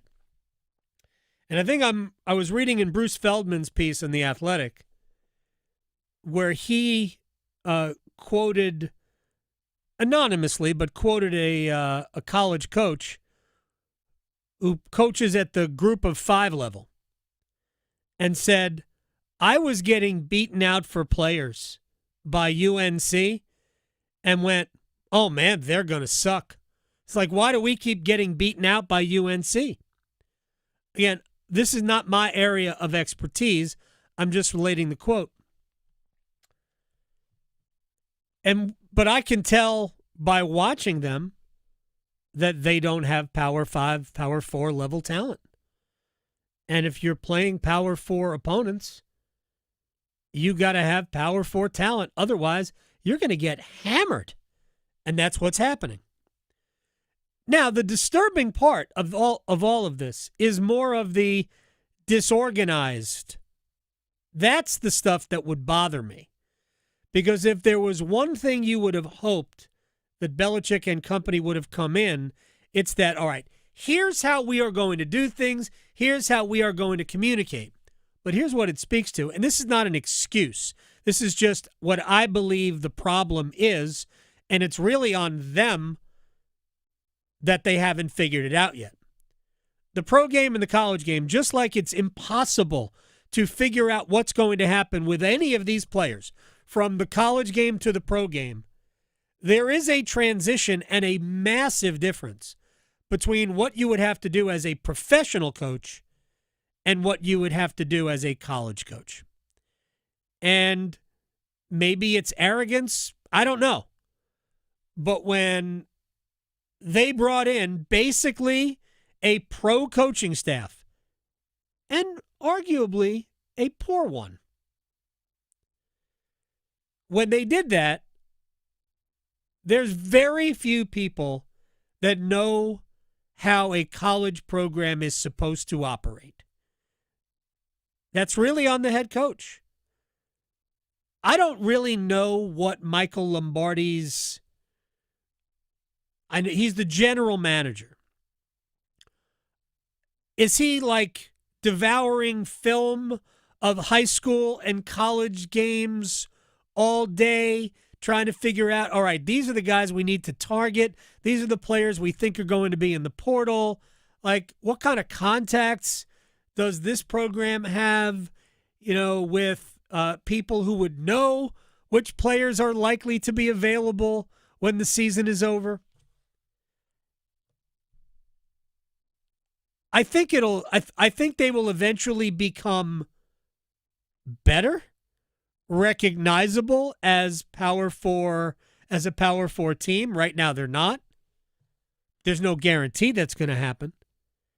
It will take probably a self-scout about how they do business, how they operate as a staff, as a program, before it changes.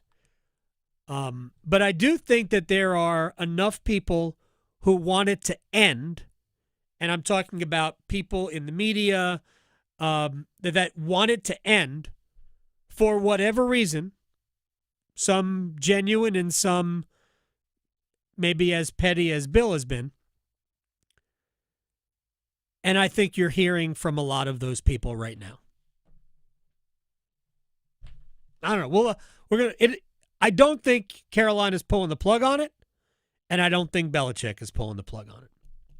All right, ready for top 5, bottom 5?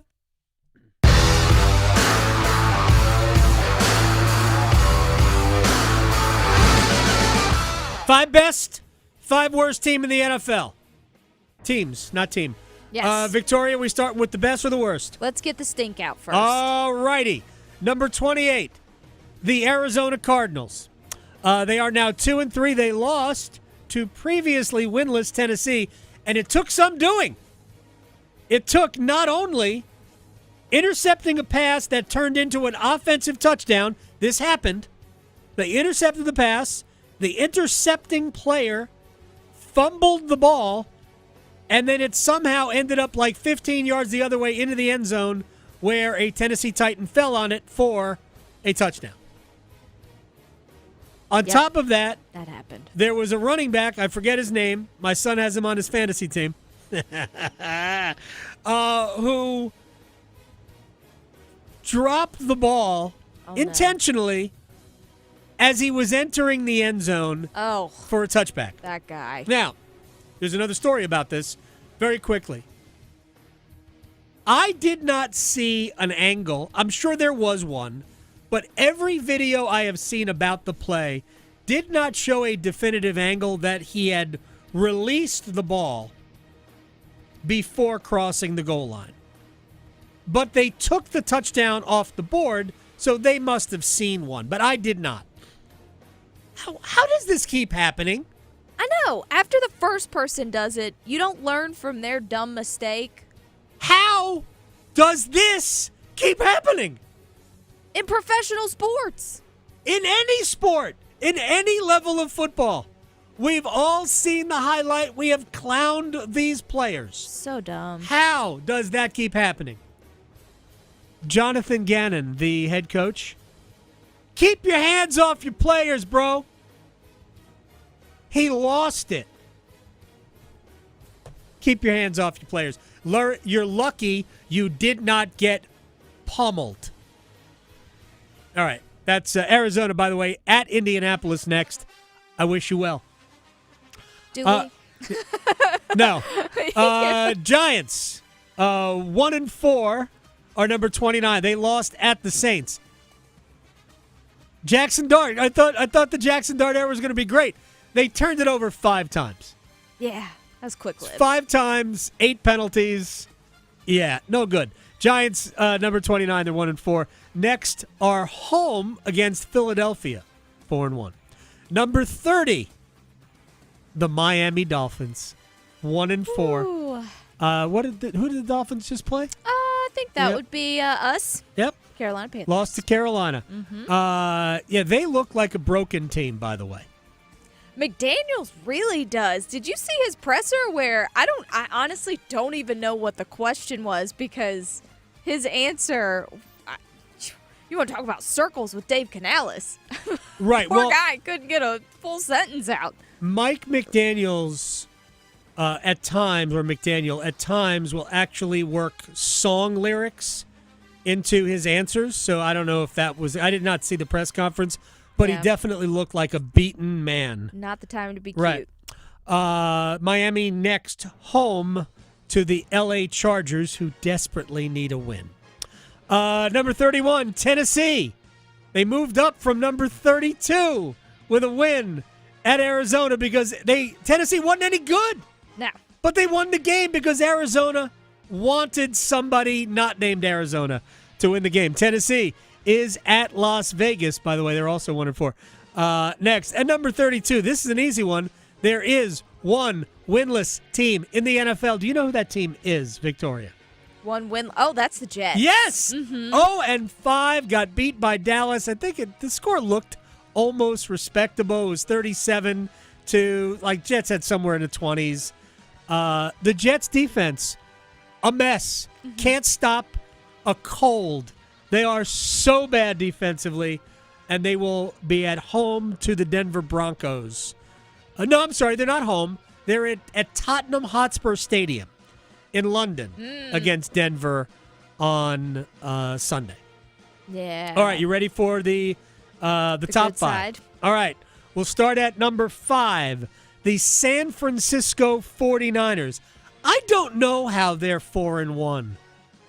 With all the injuries and Mac Jones and no wide receivers and no George Kittle and a shell of a defense because of injury. But they're 4-1. And they just won at the LA Rams 26-23. Part of me thinks the Rams really should be 5-0, but they're not. San Francisco will be at Tampa Bay on Sunday. Number 4, Tampa Bay. 4 times Baker Mayfield has led game-winning drives inside the last 2 minutes. Yeah. 4 times this year already. They are 4-1. They won at Seattle 38-35. That was an incredibly entertaining game by quarterback by 2 Carolina Panthers legends, Baker Mayfield and Sam Darnold, that until Darnold went all Sam Darnold and threw an interception inside the last, 30 seconds or so, that was as clean a football game as you'll see 2 quarterbacks play, and they were awesome. Yeah, they both had 1 million yards per guy. Darnold had 4 touchdown passes. Unfortunately, his last throw was picked, and it set Tampa up for the game-winning field goal. Tampa's 4-1, and next will be at home against San Francisco. Wow. Number 3, the Indianapolis Colts, who them. are a machine right now. Jonathan Taylor. 3 touchdowns for Jonathan Taylor. If you have him on your fantasy league, you're winning every week. Exactly. They defeated the Raiders 40-6, and they will host Arizona next. Number 2. Oh, boy. Yeah. Notice, by the way, no Philly. No? No Buffalo. Yeah. I thought about Buffalo, but Buffalo has beaten nobody this year because right now the Ravens are nobody. So they don't have any good wins. And Philly has been playing with their food all year and finally got burned. And I think it's fair to just go, maybe they're not exactly what we thought. Anyway, number 2 is Green Bay, who didn't play anybody this week. They read the collected works of O. Henry and maybe watched Red Zone on Sunday, and they will be at home to take on Cincinnati. Does anybody smell a bag pick? Yeah. The Bengals are no good. Bengals are no good. Not at all. And number 1, Detroit, 4-1, won at Cincinnati, 37-24. The Bengals, I believe, scored 3 touchdowns in the fourth quarter, just to make it look respectable, sort of. But that game was a blowout. Detroit is awesome. Mm-hmm. Detroit is at Kansas City this week. Interesting. Yes. That'll be a good one. Chiefs are 2-3.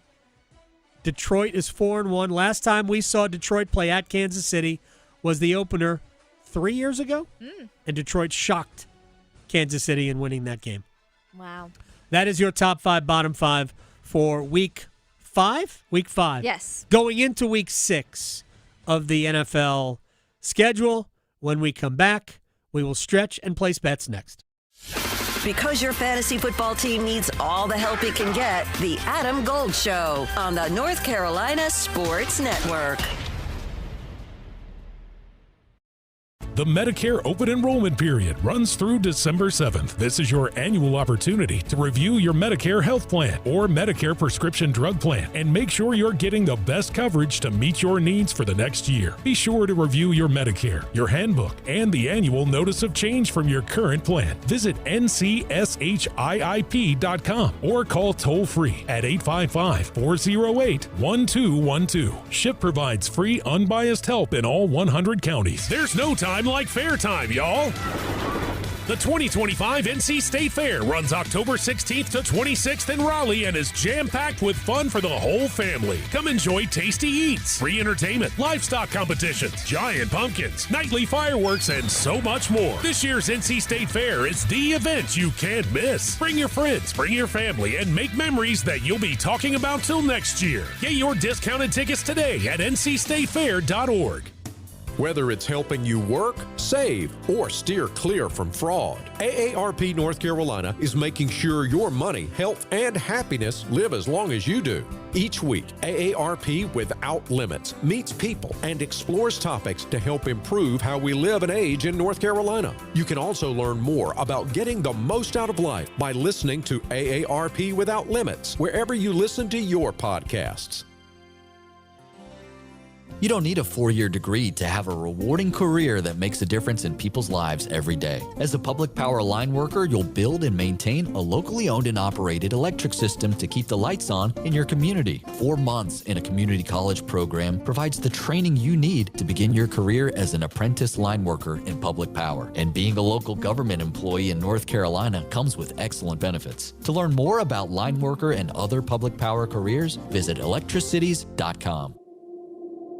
We had to exit the home pretty quickly because of how quickly the water came in. It was just really vital to me whenever all the public service announcements were going out, that we needed to get our water tested. We need to, get in the field and start helping people disinfect their water supplies. It's really critical to their health to be able to have that safe drinking water. They were reaching out to me to make sure that I knew that there were resources available. NC Public Health, everywhere, every day, everyone. Help DEA keep our communities safe and healthy by participating in National Prescription Drug Take-Back Day, Saturday, October 25th. Take action right in your own home by cleaning out your medicine cabinet of unneeded medications. Keep them safe, clean them out, take them back. Find a collection site near you at DEATakeback.com. Do your part to lower overdose deaths and prevent prescription drug misuse before it starts. That's DEATakeback.com. North Carolina ranks second in the nation in potential agricultural land lost by the year 2040. The NC Forever Farms program supports the preservation of family farms through permanent agricultural conservation easements and has received a record number of applications for 3 straight years. Landowners interested in preserving their working farm through the Farmland Preservation Division of the North Carolina Department of Agriculture and Consumer Services can learn more by visiting ncadfp.org. At North Carolina Farm Bureau Insurance, you're more than a policy, you're family. With offices in every county, we're close by when it matters most. Our local agents customize coverage to fit your life. And our award-winning claims team delivers fast, quality repairs. It's no surprise Forbes ranked us the #1 auto insurer in America. North Carolina Farm Bureau Insurance. Helping you is what we do best. If you can plan barbecues, you can plan to protect yourself from a natural disaster. Sign up for local alerts and make a family plan. Ready.gov/plan. Brought to you by FEMA and the Ad Council. This is Adam Gold. We're going to have Seth on the show next week when he gets back from vacation. He was by a pool. What are you doing? Get off Twitter. It's nicer to be on Twitter when you're by a pool anyway. No, just stop. Stop engaging with people. The Adam Gold Show.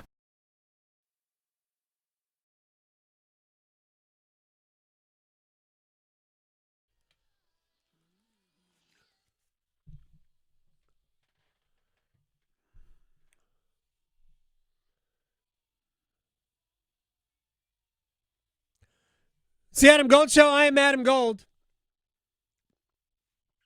Victoria producing the program. Pat Welter will join us top of the hour. John Manuel, baseball raconteur, will join us at 2:15. And I will complain about the Philadelphia Phillies giving away an opportunity to steal Game 2 from the Dodgers. Gave it away. Shame on them. I will give you my dissertation when we talk to John. Right now, it's time to stretch. People will definitely need to stretch if they decide to participate in this. So I am one of those people that if you see me running, like, you should run too. Like that whole funny whatever, like, no, it's for real. It's for real. I am not a runner. So, yeah, you don't really see me do this. But I do like Taco Bell occasionally. It's been a minute, but they're combining the two, which sounds like a terrible idea. And Denver is involved in this. What? They're making some run called the International Taco Bell 50K. I was going to say 500. That will kill people. A 50K. 50K, which is 31 miles. So, Longer than a marathon. No, thank you. Yeah. And there's Taco Bell in this. This has a mandatory 10 stops. You have to eat at every single one. One of them includes a Chalupa Supreme or a Crunchwrap Supreme by the 4th stop. So you have to have one of those by the 4th stop. And then by the 8th stop, you have to have either a Burrito Supreme or Nachos Bel Grande. And drinks do not count as food. You also have to keep all of your receipts, all of the wrappers, all of everything while you go. You are not allowed to get sick because you will be disqualified from this race if you get sick. You also cannot use stomach medications to help you in this. That's also banned. What are they saying about their own food? I know.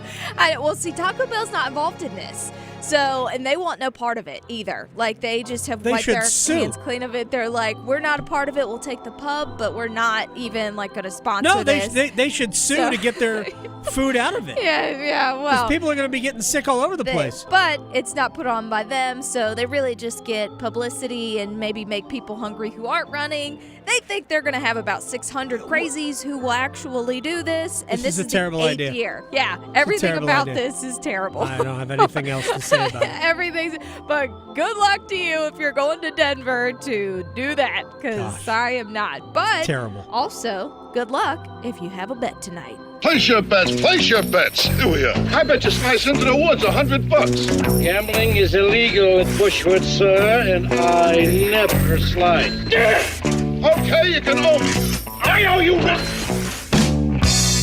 All right, let's see if we can get these out. Yeah. You go first. Well, Victoria. We've got some baseball tonight. So, between Seattle and Detroit, give me the Tigers to win at home. They're at-home underdogs, but they got Flaherty in there. So I like to say his name like that. I did that on purpose. But fair. plus 115. I think that's a fun series. Oh, absolutely. Tigers win the game to go up 2-1. Javier Baez hits a home run. Combine that, it's plus 1435. Javi. Yep. Former Cubby. Absolutely. On to the next Former baseball. Met as well. He's just been everywhere. Next one, Blue Jays, Yankees. Give me the Blue Jays to win this one in New York, plus 140. Sweeps! Yankees will stay alive in the series. Jazz Chisholm goes deep, plus 582. And Brad Marchand scores for Florida tonight, plus 220. His Zamboni is bigger than yours. The Adam Gold Show on the North Carolina Sports Network. Hey, it's Adam Gold from my friend Gordon Miller. Miller Lending, Kildare Farm Road in Cary. I've told you this before, but it bears repeating. He invented the no closing cost mortgage. Look, I know the guy who invented the crazy straw, and that is the second best invention of somebody that I know. You know the crazy straw, right? It's plastic, and it's got all sorts of twists and turns, and you watch the chocolate milk. Never mind. I'm going back to my youth. And in my younger days, Gordon told me about the no closing cost mortgage. Wait, I don't have to pay thousands of dollars in closing costs? I just get the mortgage, and then when the rate drops, and it will, it's dropped about a point in the last 6 months, I can just refinance free of charge again and lower my monthly payment and save hundreds. Wait, I save thousands and then hundreds, thousands and then hundreds. Yeah, that's the way it works. Miller Lending on Kildare Farm Road in Cary, an equal housing lender, NMLS ID 250-2146. Adam. I'm Adam Gold, and I'm there. Tim. I'm Tim Donnelly, and I'm there. Dennis. I'm Dennis Cox, and I'm there. Victoria. I'm Victoria Bodenecker, and I'm there. Paul. I'm Paul Eihander, and I'm there too. You'll find them all here on the brand new 99.9 The Fan app. To work, to school, the beach, the mountains, the arena, take The Fan with you wherever you go. Available for Apple iPhone and Android phones. Download the 99.9 The Fan app today. Powered by Aspire Money Management. If you're 55 or older and into that whole saving money thing, T-Mobile has an exclusive phone and internet bundle just for you. Right now, get 2 unlimited phone lines plus 5G home internet for just $30 each per month with autopay, plus taxes and fees. And with 5G home internet, setup is easy with just 1 cord and no technician needed, which is great if you're also into that whole keeping it simple thing. Switch now and experience the best mobile network in the U.S.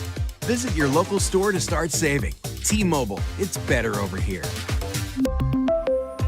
Based on analysis by Ookla Speed Test Intelligence data Q4 2024 to Q1 2025. Ookla trademarks used under license. Unlimited on our network. Customers on voice plan may notice speeds lower than other customers and further reduction if using more than 50 gigs a month due to data prioritization. Video streams and SD on this plan. Home internet pricing after $20 in monthly bill credit plus $5 per line without autopay. Debit or bank account required. See 5G device coverage and access details at T-Mobile.com. Let me tell you about this new Pretzel Cheddar Club. Hey, I'm Carlos. And I'm Ebony. And a little thing we love about the Chick-fil-A Pretzel Cheddar Club is the tangy Dijon with the pretzel bun. It takes it to a whole nother level. It goes perfectly with the chicken and the cheddar cheese and the bacon. Man, you know how much you love bacon. And I love the different varieties. Grilled, spicy, original. It gets you nice and excited for fall. Order the Pretzel Cheddar Club with cherry berry and Sprite for a limited time on the Chick-fil-A app. Real guests paid for their testimonials. What is dedication? I think a parent's job is to protect our children, but also prepare them for the world so they become good, kind human beings. That's dedication. Find out more at fatherhood.gov. Don't miss Bailey's Fall Antique and Vintage Jewelry Show October 7th through 11th. Search through hundreds of vintage necklaces, rings, bracelets, earrings, and more to discover your unique jewelry treasure. Visit Bailey's Fine Jewelry on October 7th in Rocky Mount, October 8th in Greenville, October 9th in Cary, or October 10th and 11th in Raleigh's Village District to find your perfect piece of jewelry history. Visit BaileyBox.com for details. I'm attorney Brian Ritchie. Getting hurt in a car wreck comes with all kinds of stress and frustration. But when you call me, I'll be on top of all of it. So all you need to worry about is getting better. If you've been injured in a car wreck, I'm on top of it. Contact us at ritchielaw.com. Broadcasting live from the Lenovo Studios. WCMC HD1 Holly Springs. 99.9 The Fan. The Triangle Sports Leader.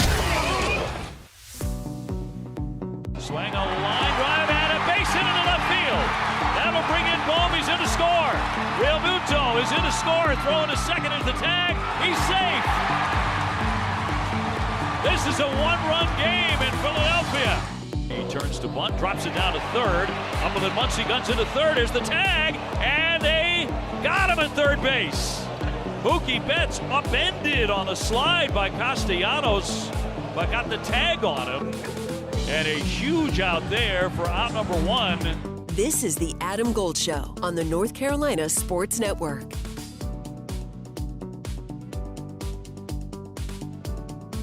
This is the Adam Gold Show. I am Adam Gold, Victoria producing the program. We're going to talk playoff baseball with John Manuel in about 15 minutes. But we are now joined by Pat Welter, WRAL TV5, because I don't know if people have noticed, but North Carolina does not appear to be very good at footballing right now.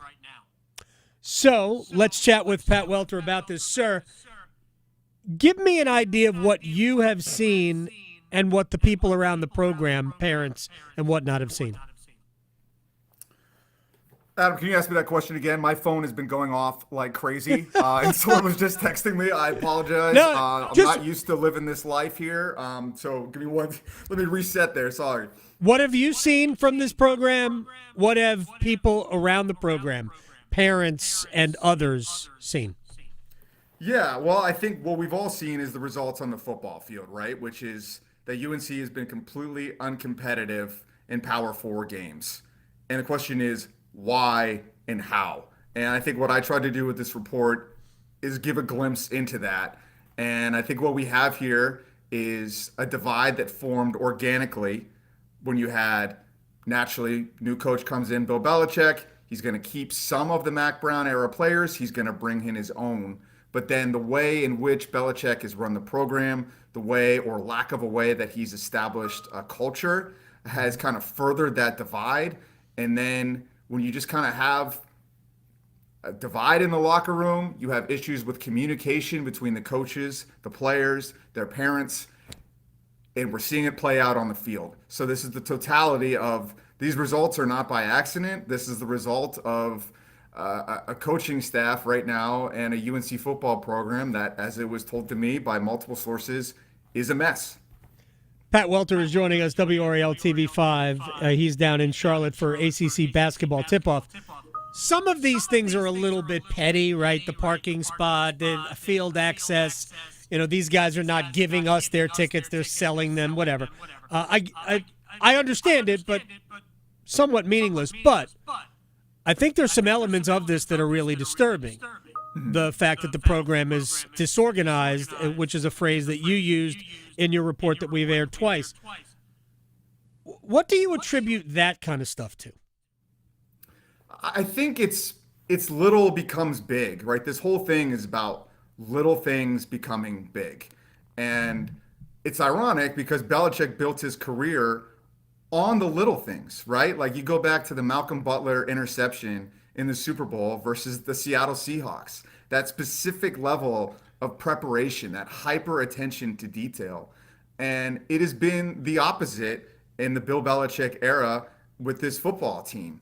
Like right down to like the tiniest of strange details of disorganization, like the spring game.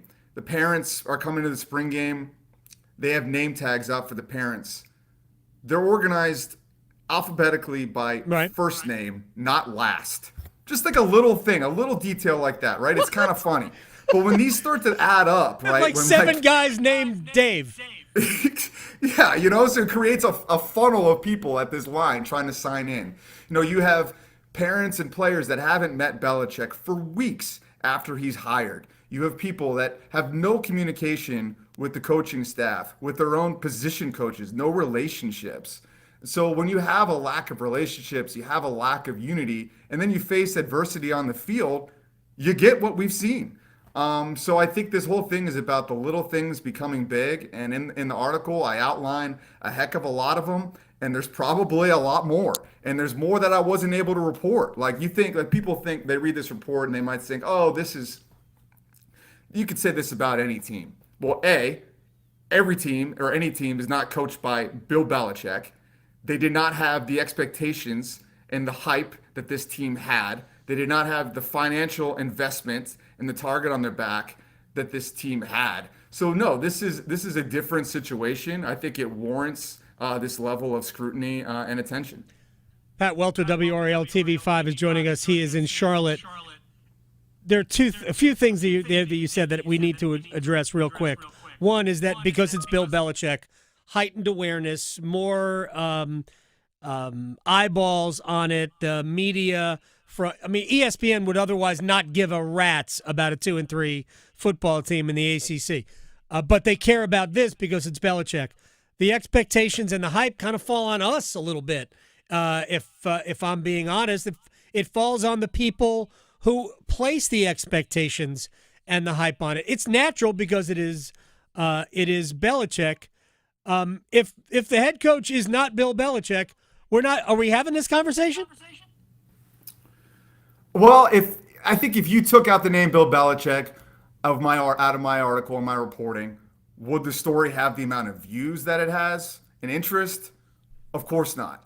But I think the culture issues, the lack of communication, the preferential treatment, the potential recruiting violation and the selling of the tickets, all those things would shine light on why a team is 2-3. So I think, and getting outscored, they're 128th in points per game in FBS, Adam. I mean, this is one of the worst teams in all of college football. Yeah. That hired Bill Belichick to take a step forward, and they have taken a massive step backwards. Like, Lombardi has sold this as a rebuild, and I would say, rebuild what? This was not a rebuild. This was supposed to be a take it to the next level. And if you want to tell me that you need to have patience in the process, I would say, well, why did you hire a coach that's 73?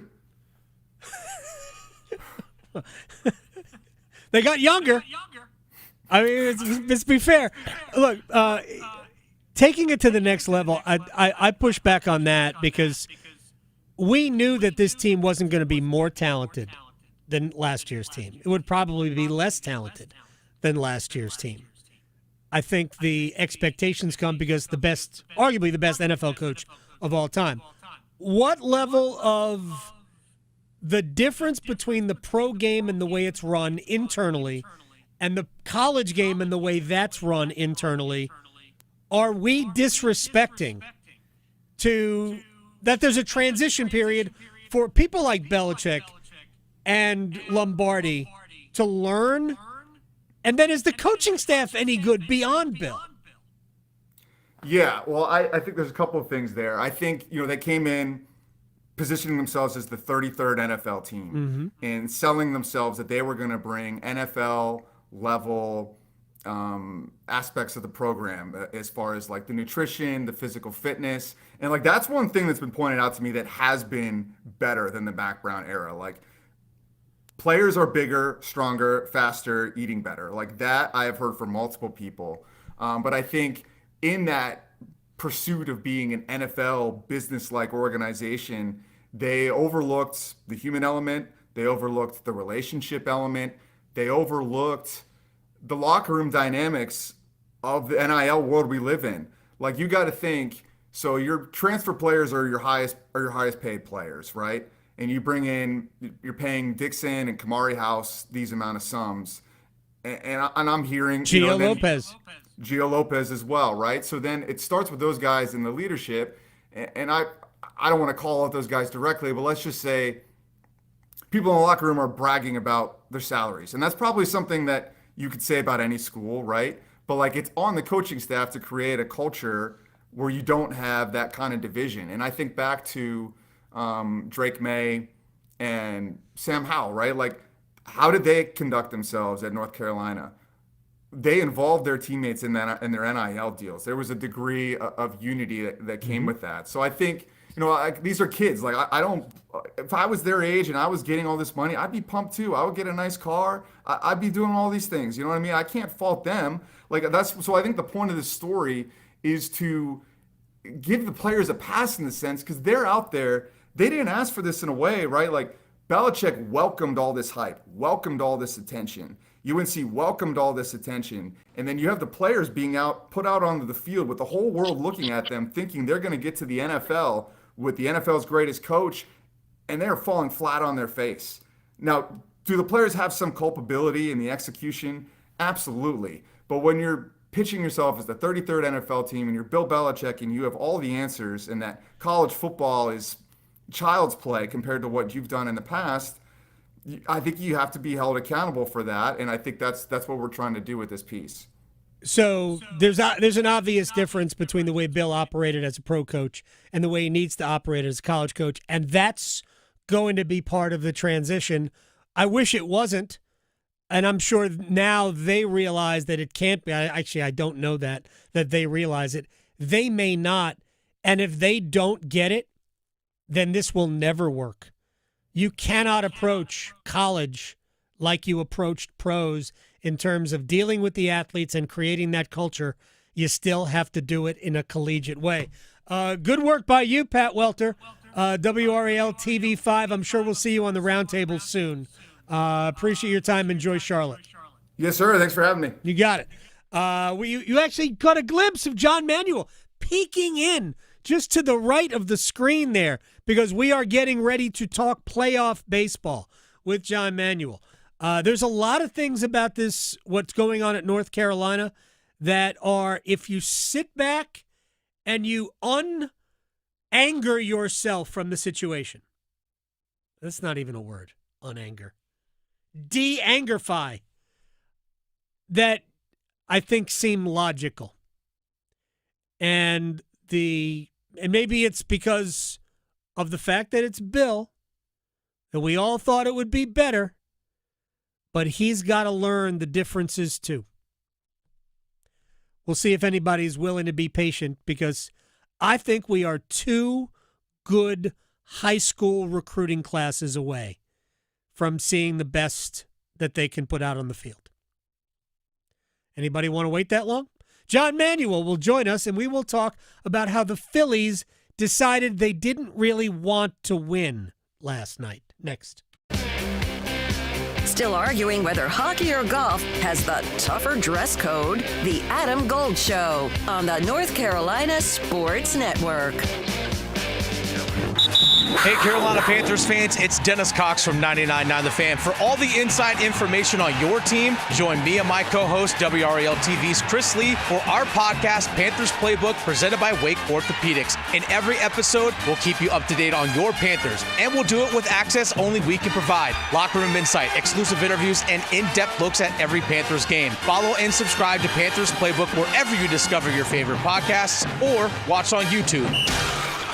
Who doesn't love getting some fresh air on a beautiful day? I'm Victoria Vodnecker here from 99.9 The Fan for Law Tigers, and sometimes grabbing the motorcycle, taking a random ride through some back roads, and soaking up that fresh air is just what the doctor ordered. And of course, it's always important to make sure that everything's operating correctly on your bike, you have your protective gear on, but unfortunately, you can't always avoid an accident. So if you're ever in a wreck on your motorcycle, make sure to call my friends at Law Tigers first before calling your insurance company. At Law Tigers, they are just like us. They're riders, so they understand. They get the value of your bike, your gear, and what it's like to go through an accident. The insurance company just wants to pay you the least amount possible, so case evaluations are always free at Law Tigers, and you're not going to pay a dime until your case is settled. Call 1-800-LAW-TIGERS, North Carolina's motorcycle lawyers. Law Tigers is a network of independent law firms who are members of the American Association of Motorcycle Injury Lawyers. Law Tigers is not a law firm.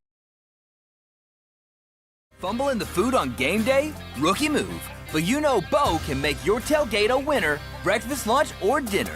Because the Carolina Legend has everything you're craving. We're talking crispy, juicy chicken loaded with real Southern flavor, fluffy scratch-made buttermilk biscuits, and all the fixings to feed your whole crew faster than you can say touchdown. Be the MVP this season and let Bojangles do the cooking. Order your tailgate today. It's Bo time. Planning a tailgate? Then it's Bo time. Bojangles has everything you need for the perfect tailgate, no matter how many fans you're trying to feed. There's the original tailgate, the super tailgate, and for a really big crowd, the jumbo tailgate special. And if you like your chicken off the bone, choose the Supreme's tailgate special that includes 12 perfectly seasoned tenderloin fillets. So grab the tickets, get that Bojangles tailgate special, and go. It's Bo time. Are you trapped in a high-rate mortgage, watching your hard-earned money vanish every month? Stop. Right now at Loan Pronto, they are delivering the lowest mortgage rates in 3 years. Hey, it's Dennis Cox. Loan Pronto's rate reduction home loan program is a streamlined, low-cost way to slash your house payments by hundreds of dollars a month. Lock in a fixed rate as low as 4.99% APR and close in as little as 2 weeks. No appraisal needed in most cases. And here's the kicker. You can skip your next 2 house payments entirely. Don't wait. Rates this low won't last. Call Loan Pronto now for your free, no-obligation quote. Loan Pronto is amazing. Imagine lower payments, more money in your pocket, and a fresh start with a better mortgage. Call 919-381-1760 or visit loanpronto.com to lock in your new low rate and skip those next 2 payments. Don't let the high rates hold you back. Call 919-381-1760 or go to loanpronto.com right now. Equal housing lender, NMLS 1661781, subject to lender approval, NMLSconsumeraccess.org. This party's getting crazy. Are those mini horses? And there's a build-your-own fireworks bar? Ah! Heads up! Whoa, and they've got the new ultimate blowout scratch-offs. Okay, now it's a party. With $250, $500, and $5,000 prizes, the ultimate blowout scratch-offs from the North Carolina Education Lottery are exploding with wins. Must be 18 to play. Approximate overall odds of winning are 1 in 8.26. Problem gambling helpline 877-718-5543. This is Adam Gold. Steve Bettman take all that time to walk out, then to see the pick, bro hug no less than 20 guys on his way up there. And then this draft house, they just move this wall like the Price is Right. I don't know. It's a showcase showdown back there. I know. That would be great. So we should spin a wheel, yeah, right? Exactly. The Adam Gold Show. It's the Adam Gold Show. I am Adam Gold, Victoria producing the program.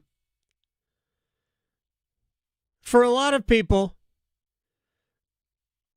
the fact that Major League Baseball opted for essentially both of the games last night in the evening just meant that they might not catch the end of Philadelphia and the Dodgers or most of the Cubs and Brewers. That was a 9:08 Eastern start, which means that, you watch the football game and it was a crazy ending and, oh, that's right, there's a baseball game on.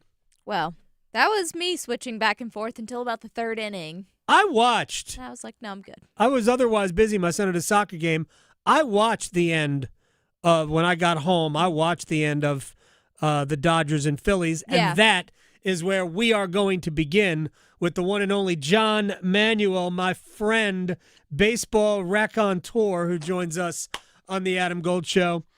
So I tuned in, I guess it was about the 8th. We get to the 9th inning. The Dodgers, Dave Roberts, the manager, brings in Blake Trinan to close it out. And single, double, I'll call it a double for Castellanos. Although he should have been thrown out at second base, trying to stretch it into a double, which was a mistake he got away with.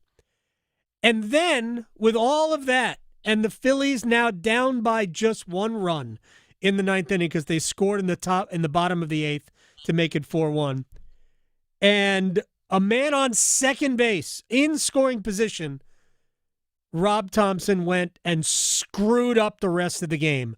Explain to me why, just lighting an out on fire was even why? Why did he do that? Well, you were the wrong audience for that, Adam. You Right. don't like bunts. So I hate them. yeah, I hate bunts. them specifically. I can depending on who the batter is and the situation. Were they trying to tie the game, or they could have won the game? Ultimately, that's the problem. Are you playing to win? Or are you playing to tie? I mean, in that situation, you do have to tie first, theoretically. His explanation was Alex Vesia had come in. He'd already made his switch at second base from the right-handed hitting Sosa to the left-handed hitting Bryson Stott. So it was a left-on-left matchup. That played into his thought process of why he bunted. But if you're going to bunt, that I understand the left, but for me, the whole reason Castellanos went hard for that double is now I'm in scoring position. I will take this risk to get into scoring position. Second base already is scoring position. Yeah. So that's why he hustled to get there. So runner at second, nobody out, you have a chance for a big inning. I don't think a bunt is necessary there. Maybe on left. You could try to pull the ball if you're Bryce and Stott, but Stott does struggle against lefty. So that was his explanation. I don't agree, and I really think both managers had some real difficult moments in the last couple of innings of that game. That was, almost nothing happened. Two dominant starters for 6 innings, and then just several innings of chaos. And with a day off coming, I mean, Roberts could have gone right to Sasaki, who actually came into the game for the first time ever with a runner on base. So he didn't really have to do that. I was surprised. But so yeah, that was like he should have started the inning rather than go with Trinan. But I get he was trying to build. I don't know, he was trying to build with Blake Trinan. But if you were going to bunt there and you knew Weston Wilson was going to be potentially used as a pinch runner, knowing that Castellanos ain't fast, right? Why wouldn't you use the pinch runner there? Because in the same situation, if you are going to lighten out on fire, which should be against the law, then at least you've got a faster runner. Because I got to think a faster runner, the Dodgers don't go to third base. They take the out in that situation. You definitely give credit. I think you definitely give credit to the Dodgers. It sounds like Max Muncy said after the game that it was Mookie Betts who put on the wheel play himself afterwards, and Mookie made a savvy play. But Castellanos is a veteran. Castellanos is older than Mookie Betts by at least 3 years. He's been in the big leagues a long time. He got a terrible jump off second base. If you know the bunt's coming, Vesey is left-handed. It's not that hard to see if he's going to pick back to second base. See where the second baseman is. Get an aggressive secondary lead. Castellanos apparently only does good things if Brenneman's around or something terrible has happened, previously for him to mute. Wow. So the shame for the Phillies was that nothing terrible happened before that for Castellanos to do the good base running. But I do think the Dodgers deserve some credit. I don't like the bunt in itself. I do give the Dodgers the other part of the credit is even with the mismanagement, this is what the Dodgers were built for. They're kind of reminding us of the 2019 Nationals who had a bad bullpen but great starting pitching, and they just turned their starting pitchers into their bullpen. And that's what the Dodgers have done. I mean, their most effective relievers in these first 2 games in Philly were Tyler Glasnow, who's on a $140 million contract. Right. Emmett Sheehan, was really one of their best starters down the stretch. And then Sasaki, who obviously was signed from Japan to start, not to close. So they've got 3 starters masquerading as relievers, and it's worked. So in that regard, you have to give the Dodgers, I think, credit for being creative. And just as a former scout, the scouting perspective, we give higher scouting grades to starters than relievers. They just have more talent. They're better. Starters are better. So you're trying to win games with better pitchers. And I think the biggest mistake that Rob Thompson actually made, more than the bunt, was not using Duran in the 7th inning. It's the middle of the lineup for the Dodgers. You have Teoscar gets the single, Freddie Freeman the double. You should have had Yohan Duran ready to go at a moment's notice. Their season was on the line, and Ryan Kirkering wasn't good enough. John Manuel, baseball raconteur, he said, former big league scout. Here's the thing about not using Duran in that situation. A pitcher they acquired, right, during the year, correct? Yes, from the Minnesota Twins, yes. Exactly. For situations that were like this. And this is modern baseball, sometimes to a fault. But I have seen managers bring in their aces, closers. You see this more in college.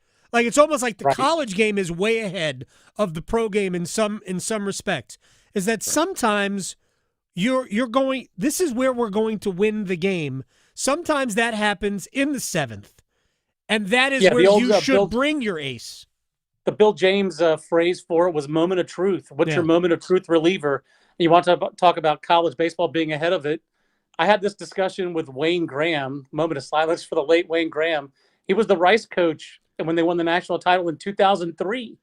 And that's what we were talking about in Omaha. Was Lance Berkman on that team? He was there in 97. This was Jeff. This was Bulls legend Jeff Neiman. Okay. Philip Umber, I believe, threw a no-hitter, was a Mets draft pick. It was. It was that team. So, yeah, I saw a lot of Rice that year. But in 2003, he talked in Omaha about he had David Ardsma as his closer, longtime big leaguer. And so I don't think of him as my closer. He's my moment of truth reliever. And he was quoting chapter and verse from Bill James. So it really isn't advanced anymore, but it is surprising that more major league teams don't do it. I will say the Red Sox tried to do it in 2003. They didn't win that year. So Right.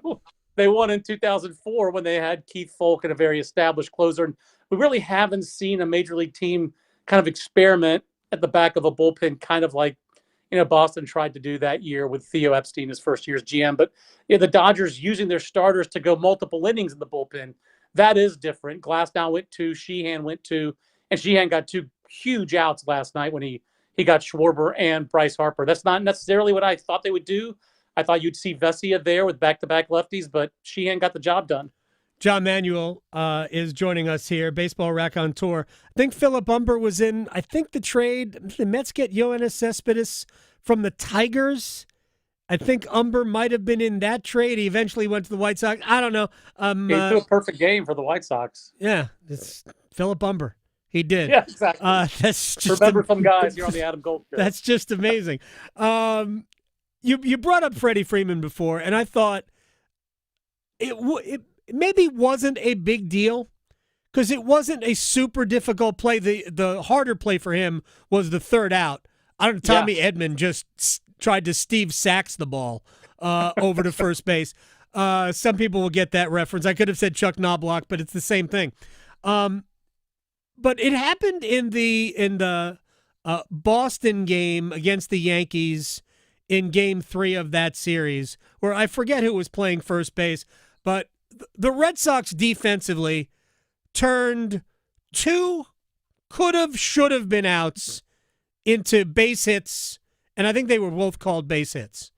Right. Because they just couldn't play the field. Second baseman, not even sure who that was, had a ball go underneath his glove, probably should have gotten it, and whoever the first baseman was, whose hat can't be pulled down further on his head than it should, looks like a railroad engineer, just couldn't handle. It was a difficult play, but he had no chance at it because it's clear that he ain't very, very good. But Freddie Freeman handled the ball in the hole that turned into a fielder's choice at second base, and Mookie Betts ends up running the ball into the infield because nobody's going to come. And then Freeman makes the play. We overlook defense. Over the course of the regular season, you can get away with bad defense. It's not going to impact that many games. But in a series, in a 5-game series, if it impacts one game, you probably lose the series. To me, that's a difference between the Dodgers and some of the other teams that aren't as good as the Dodgers. Runs are really precious in the postseason. The pitching is usually really good. So that small differences like that matter. At first base, we saw it throughout the Guardians-Tiger series. John Kenzie Noel for Cleveland just had an atrocious couple of plays. Spencer Torkelson. I mean, even in beating the Red Sox, Ben Rice kind of biffed a play for the Yankees in that series where he tried to scoop a ball, but he didn't really just stop the ball. And then we saw it last year in the World Series. Anthony Rizzo, unfortunately was kind of washed. A great career. And the last memory people are going to have of him is that ball off Mookie Betts' bat in that disastrous 6th inning for the Yankees where he couldn't make what looked like a routine play. So those little mistakes, those little defensive disadvantages, you can out-hit them over 162 games in a short series. The runs are just too precious. I agree. And we'll see. I think we've seen that a little bit in the Cubs series because the Cubs are thought to be a really good defensive team, but they haven't played great defense the first 2 games against Milwaukee. And they did against San Diego. Dansby Swanson kind of won them a couple of games with his defense at shortstop. So it does get amplified in the postseason. 100% agree. John Manuel is joining us. Before we let you go, I've been asking the same question all year. Since the Brewers became this, I kept saying, I understand the Brewers have the best record, but are they the best team? And invariably, nobody said yes. And I'm not saying they're better than the Dodgers because the Dodgers, who kind of, I don't know if they sleptwalked through the majority of the season. They certainly got right late. I think they won 15 of their last 20 as they steamed into the postseason. But I get the sense that people don't respect Milwaukee for how good they really are without necessarily having huge names. What chance do you give them? I'm assuming that we're going to see Milwaukee and the Dodgers. What chance do you give Milwaukee of beating them? I think the Dodgers are the better team, and their starting pitching is so much deeper. The question for me would be, is Brandon Woodruff going to be healthy? Can he give them anything for Milwaukee? That's a veteran pitcher who's been like a number 2, number 3 type pitcher, and he's got a shoulder problem again. So he missed his last start. He hasn't pitched in the postseason. They trust Quinn Priester so much that they pushed him back and went with a bullpen game in game 2 and pushed Priester to game 3. I like Priester, but I think he struck out in like 7 per 9, not exactly a robust strikeout percentage. Mizorowski last night was electric, and that was early season, just got here, right. Electric Jacob Mizorowski, like 100-mile-an-hour Mark Fidrich Jacob Mizorowski. If they get that Jacob Mizorowski, then they have a shot to beat anybody, because Freddie Peralta is legit, and the power in their lineup was kind of iffy during the season, but William Contreras is healthy. That means his hand is healthy. He's driving the ball. Yelich is healthy. Terang is good. Andrew Vaughn has been a nice scrap heap pickup for them. And the other key to me is can they keep Churio healthy?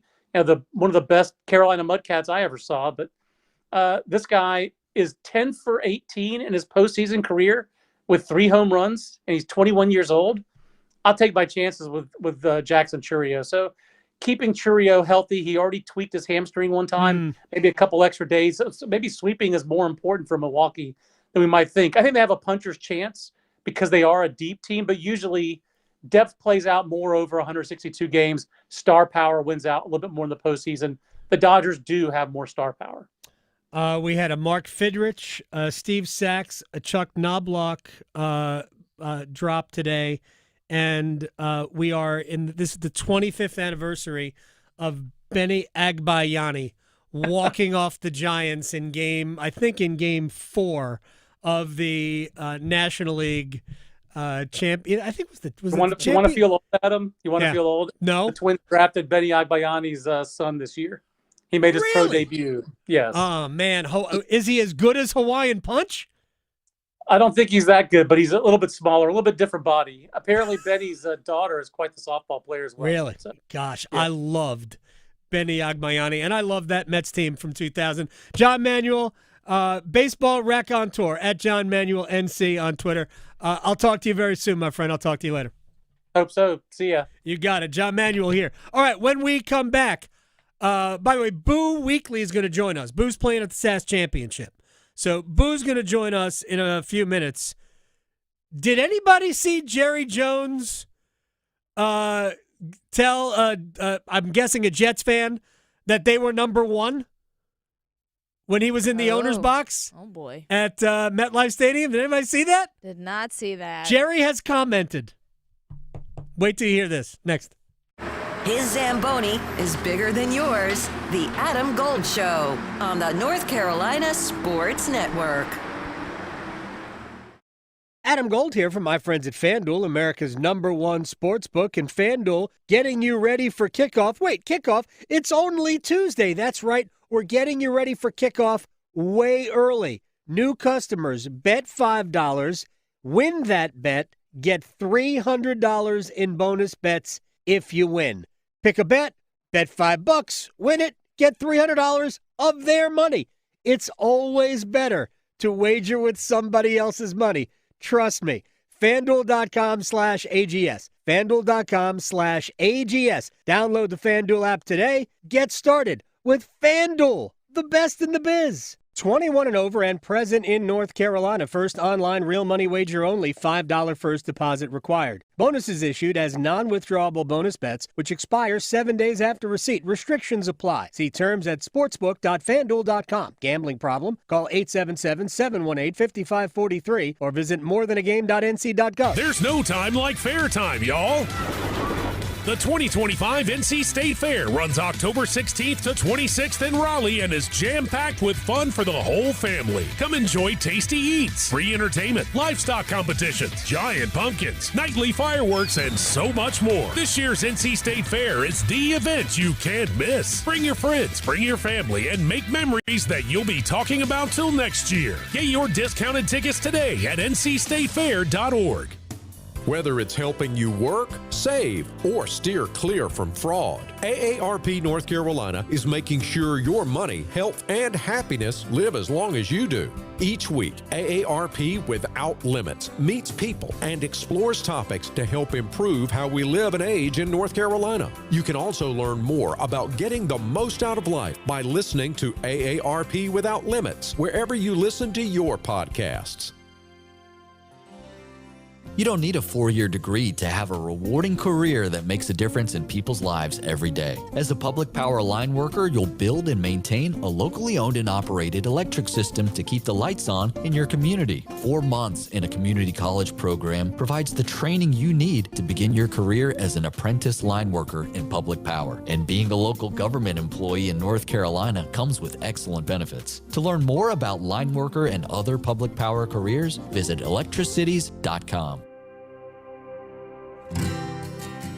When people put their feet under a table, it means more than just consuming food. Getting the restaurant back open, that meant to the community a lot of normalcy. The public health department checked the wells so that we knew where we could get water that was able to be used. And it was neighbor helping neighbor, and I'm so proud to work in this little small county. NC Public Health, everywhere, every day, everyone. Help DEA keep our communities safe and healthy by participating in National Prescription Drug Take-Back Day, Saturday, October 25th. Take action right in your own home by cleaning out your medicine cabinet of unneeded medications. Keep them safe, clean them out, take them back. Find a collection site near you at DEATakeback.com. Do your part to lower overdose deaths and prevent prescription drug misuse before it starts. That's DEATakeback.com.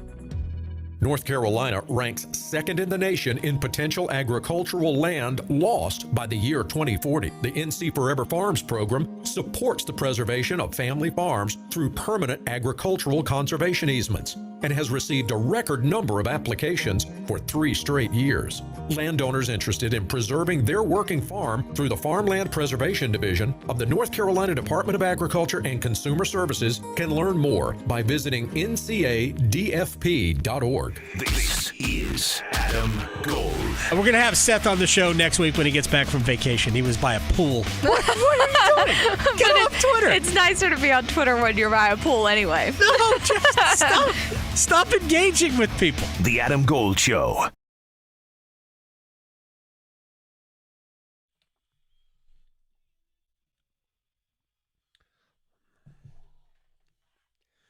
It's the Adam Gold Show. I am Adam Gold. Boo Weekley, a character from the PGA Tour, will join us. He's at the SAS Championship this week.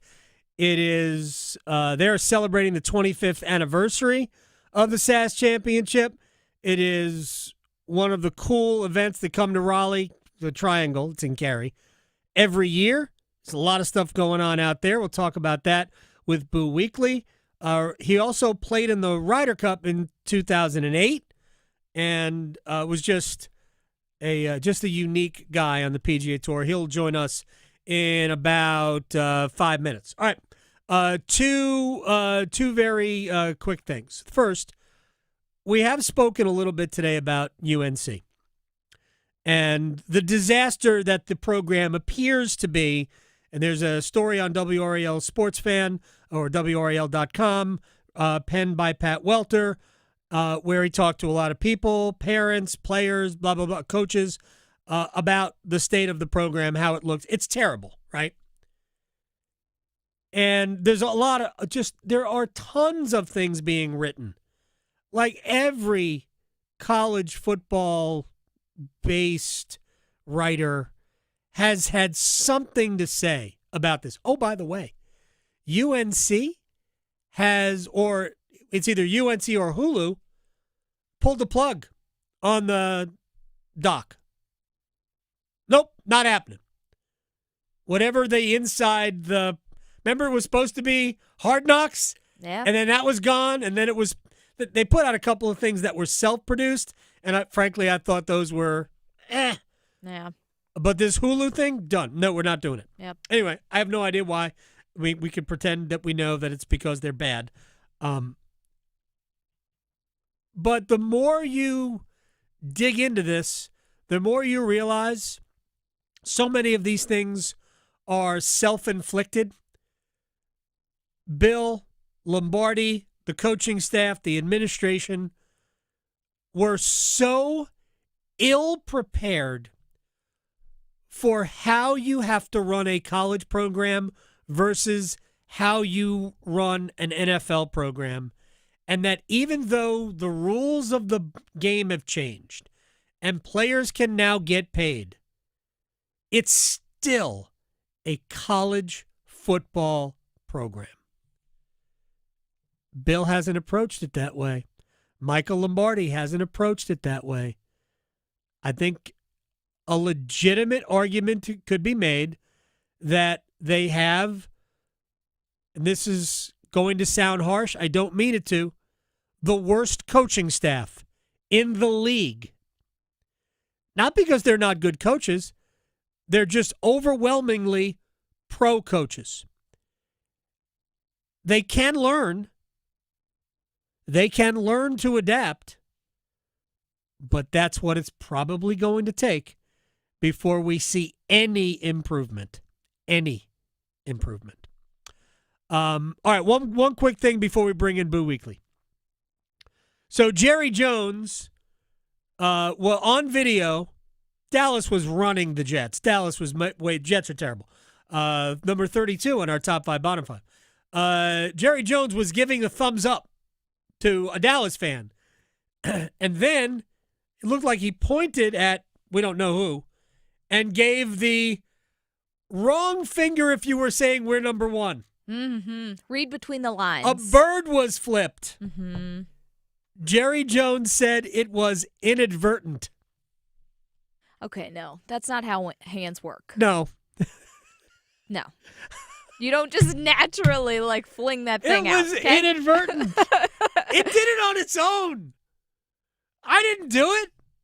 Now, honestly, if Jerry had said that I was not of sound mind at the time, I'd have bought it. Yeah. Because Jerry, honestly, for most of this year, has sounded like he is not of sound mind. Yeah. I had a cramp in my hand, except for that one finger. Oh, now we have the where you can't flatten your hand. Right. Yeah, except for that one finger. I'm sorry. Mm-hmm. Shooing a fly. Not that. It's unbelievable. It's not unbelievable. It's 100% believable from Jerry Jones. It's inadvertent. It's like a whistle. The referee accidentally blew the whistle. Whoops. Yeah. Unreal. Making his third appearance at the SAS Championship, a member of the victorious 2008 U.S. Ryder Cup team at Valhalla, who might still be horseback riding his driver down the fairway. Boo Weekley joins us on the Adam Gold Show. How are you, sir? I'm good, sir. How you doing, Mr. Adam? I'm doing very well. The last time anybody called me Mr. Adam, it was I believe in elementary school carpool line. First of all, it's got to be a blast to be on that tour. I mean, we're celebrating the 25th anniversary of the SAS Championship. I've been out there so many times, spoken to so many players. And everybody has the same thing to say about just the tour itself, that it's like the greatest retirement plan. It's a party all the time without, getting too crazy. But how much fun is it for you to be out there?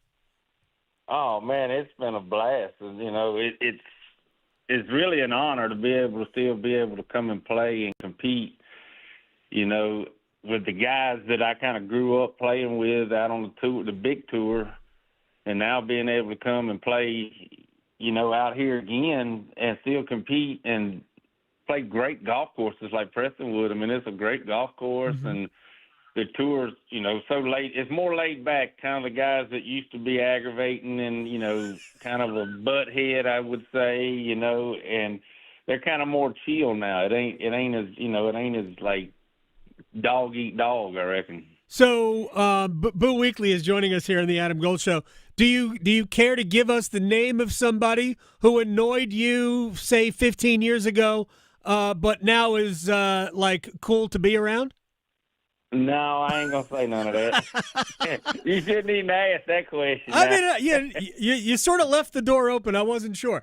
It is a blast, but it's also, as I have seen with my own eyes, super competitive. And you've got a guy like Bernhard Langer who is still competitive, and he's older than you are. I mean, he's probably almost 15 years older than you are. But it's still incredibly competitive. These guys are out making tons of birdies and like trying to win. Oh yeah, I mean it's unreal how competitive it is, and like when I first came out 2.5 years ago, my first tournament was in Washington, and I was thinking, oh yeah, I'm gonna get out here and everybody's gonna be playing a practice round. They'll get done, and then they'll go to the lounge or the bar and have a couple of drinks and sit around and talk and tell stories. But it wasn't nothing like that when I my first tournament. I came out and I was like, man, where's everybody at? I'm sitting at the bar like going to have a beer and laugh and cut up with some of the guys I ain't got to see in a long time. And no, they're out there, grinding. They're out there practicing their putting, they're chipping, they're hitting balls, and I'm like, holy cow! I said, this ain't like what I thought it was going to be. I thought it'd be more laid back at first, but I mean, it is laid back, but it's still like we were saying, the competition's still competition, and they still want to grind at it. Yeah, I mean, look, there's there's money to be made, but there's also because. Like everybody just wants to be able to stay. First of all, it's competitive. It's not easy to stay out there, right? I mean, there aren't that many spots. Like the PGA Tour, I know the numbers kind of been decreased a little bit, but there's still about 150 to 200 players playing the PGA Tour. There's not that number playing the Champions Tour. No, sir. You got to be in the top 36 to keep your card out here, and it's a tough. I mean, it's like it's a grind because you can't take off any week like on the PGA Tour. You can take off a couple weeks and you chill out and and don't have to worry about the tournament. But out here, every point counts in this Charles Schwab Cup. It's a grind. Boo Weekley is joining us here on the Adam Gold Show. Before I ask you a couple of just general questions, and including one maybe about the Ryder Cup, why do you like this event? This is your third time there. The golf course is, I mean, it's phenomenal. It's not easy, although I do believe the final scores generally end up being in the like the 13 to 17 under range. What do you like about coming here? First, it's kind of a laid-back kind of little town, and it's easy to get along with the people. For me, they kind of got the same, not quite the same accent, but it's very similar. And it all depends on where you are. Cary, there's a lot of New Yorkers in Cary. And plus the golf course is it's an awesome layout, and I love Bermuda grass. And I grew up on Bermuda, so it kind of makes it a little easier for me to, help read the greens and stuff like that. But it's just a fun time. It's good. The tournament was run real well. Jeff and them do a hell of a job, man. I mean, they put on such a great tournament, and it's easy to keep coming back. You know what I mean? Because they do such a good job. They absolutely do. And by the way, you may want to go hang out after the opening round on Friday. Food Truck Friday is awesome. They bring out food trucks. There'll be music out there. The times that I have been out there, I haven't had other obligations after it. I have hung out, gone to the food trucks. You could just really relax. It's a great setting out there behind the clubhouse at Prestonwood. But then you've got everything else that they do. There's an HBCU Invitational Golf Tournament, the only one of its kind tied to a PGA Tour event. They will honor the military with Folds of Honor Friday. There's just tons of stuff out there. People can get tickets. You can go to sasschampionship.com and get tickets. So let me ask you real quick, because you were on a winning team at the Ryder Cup in 2008. What do you think the winning teams have in common when we talk about a Ryder Cup? The Europeans just beat the Americans at Bethpage. You guys won at Valhalla, and I don't think it was particularly close at that one. What do you think winning teams have in common? I honestly could not tell you the straight answer on that one because, like I said, I only played in one, and I know Mr. Paul and them had it all set up to where, it was like we had our groups or pods or whatever, and that'd be a question for like a captain or somebody that's played in multiple ones.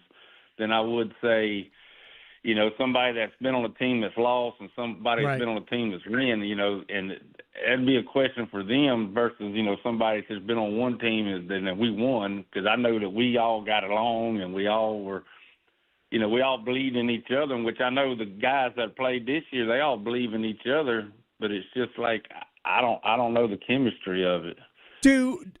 What was it like to play in it? Well, how did it differ from you teeing it up in a major championship versus playing in a Ryder Cup? Well, I mean, for me, it's like, all right, every week that we're playing in a regular tournament, I'm playing for myself and my family. Right. Where when you're playing in a Ryder Cup or you're playing in a President's Cup, you're playing for your country. You're playing for a bigger prize, and it's just not money. I mean, you're actually, every time you tee it up, you're representing your country. You're representing, not you. You're representing your players, your partners that are out there helping you or doing the same thing. And you got the American people that's on your back, and and they're pulling for you. That's, to me, that's what offsets, playing in a regular tournament and in a PGA or a President's Cup would be. I mean, it's an honor, first thing, and be able to do it and say that I played on the Ryder Cup, even when win, lose, or draw, I'm there to represent my country. I ain't playing for me, I'm playing for them. I think you are. You really play for your teammates, right? So if anybody grew up playing team sports, you play for your teammates, or in some cases your coaches, but you're really playing for the guys who are next to you. Now, was there any like side action? Because there's a lot of guys on the Champions Tour: Padraig Harrington, Tomas Bjorn, Darren Clark, Bernhard Langer, Miguel Angel Menes, Jose Maria Olazabal. These guys won multiple Ryder Cups. Did you notice any side action going on tour? No, I don't really. Like I said, I really don't pay attention. I just go out there and do my work and what I need to practice on and do my thing, and then I go on about my way. I get it.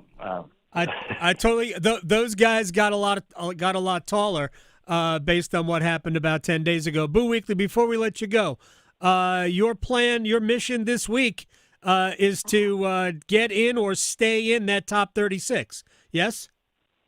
Yes, sir. That's the whole goal, is just to go out there and compete, and if I don't win, just try to top 10 or top 15 it. Just to stay inside that top 30, trying to get into the playoffs, and going into the playoffs, and then because the points double in the playoffs, so just trying to stay inside that top 36 so I can give myself a good run at it the next 2 weeks. Thank you very much for your time. Best of luck. Have fun in Cary. They will treat you well. Yes, sir. I appreciate it very much for having me on the show, buddy. Mr. Adam? I know. That just threw me. Man, it is a great time out there. So if you're going out to the SAS Championship at Prestonwood in Cary this weekend, looks like it's going to be a gorgeous weather weekend too. I've been there when it's warm, but looks like it's going to be absolutely spectacular, especially if you go out in the morning. You might need a jacket. So the Cincinnati Bengals decided that Jake Browning wasn't it, they traded for Joe Flacco. This is where we are, Bengals. You have traded for a guy who should be out of the league. Out of the league. Now, is he better than Jake Browning? I don't know. Jake Browning didn't look great in their latest loss to the Lions. The Lions are good, but the Lions' defense is so banged up, and I think they're down to like their third or fourth cornerback. So, but Joe Flacco is now the Bengals quarterback. This is how much Cleveland thought of Joe Flacco. They traded him within the division. Yep. That'll do it. Do you know what tomorrow is, Victoria? Hump Day. It is. Chip Patterson Day. It is Chip Patterson Day. It is also Ryan Wilson Day. It is also 1 day closer to the start of the hurricane season. Victoria, thank you. Bye. Because your fantasy football team needs all the help it can get, the Adam Gold Show on the North Carolina Sports Network. Hey, it's Adam Gold from my friends at FanDuel, America's #1 sports book. NFL Week 6 is Thursday, but you know what starts today? Hockey starts today, and new customers at FanDuel can bet $5, win that bet, and get $300 in bonus bets if you win. Look, Florida is going to beat Chicago in the opener. It's terrible value, but if you only need to win a $5 bet to get $300 of their money, you do it. FanDuel, build parlays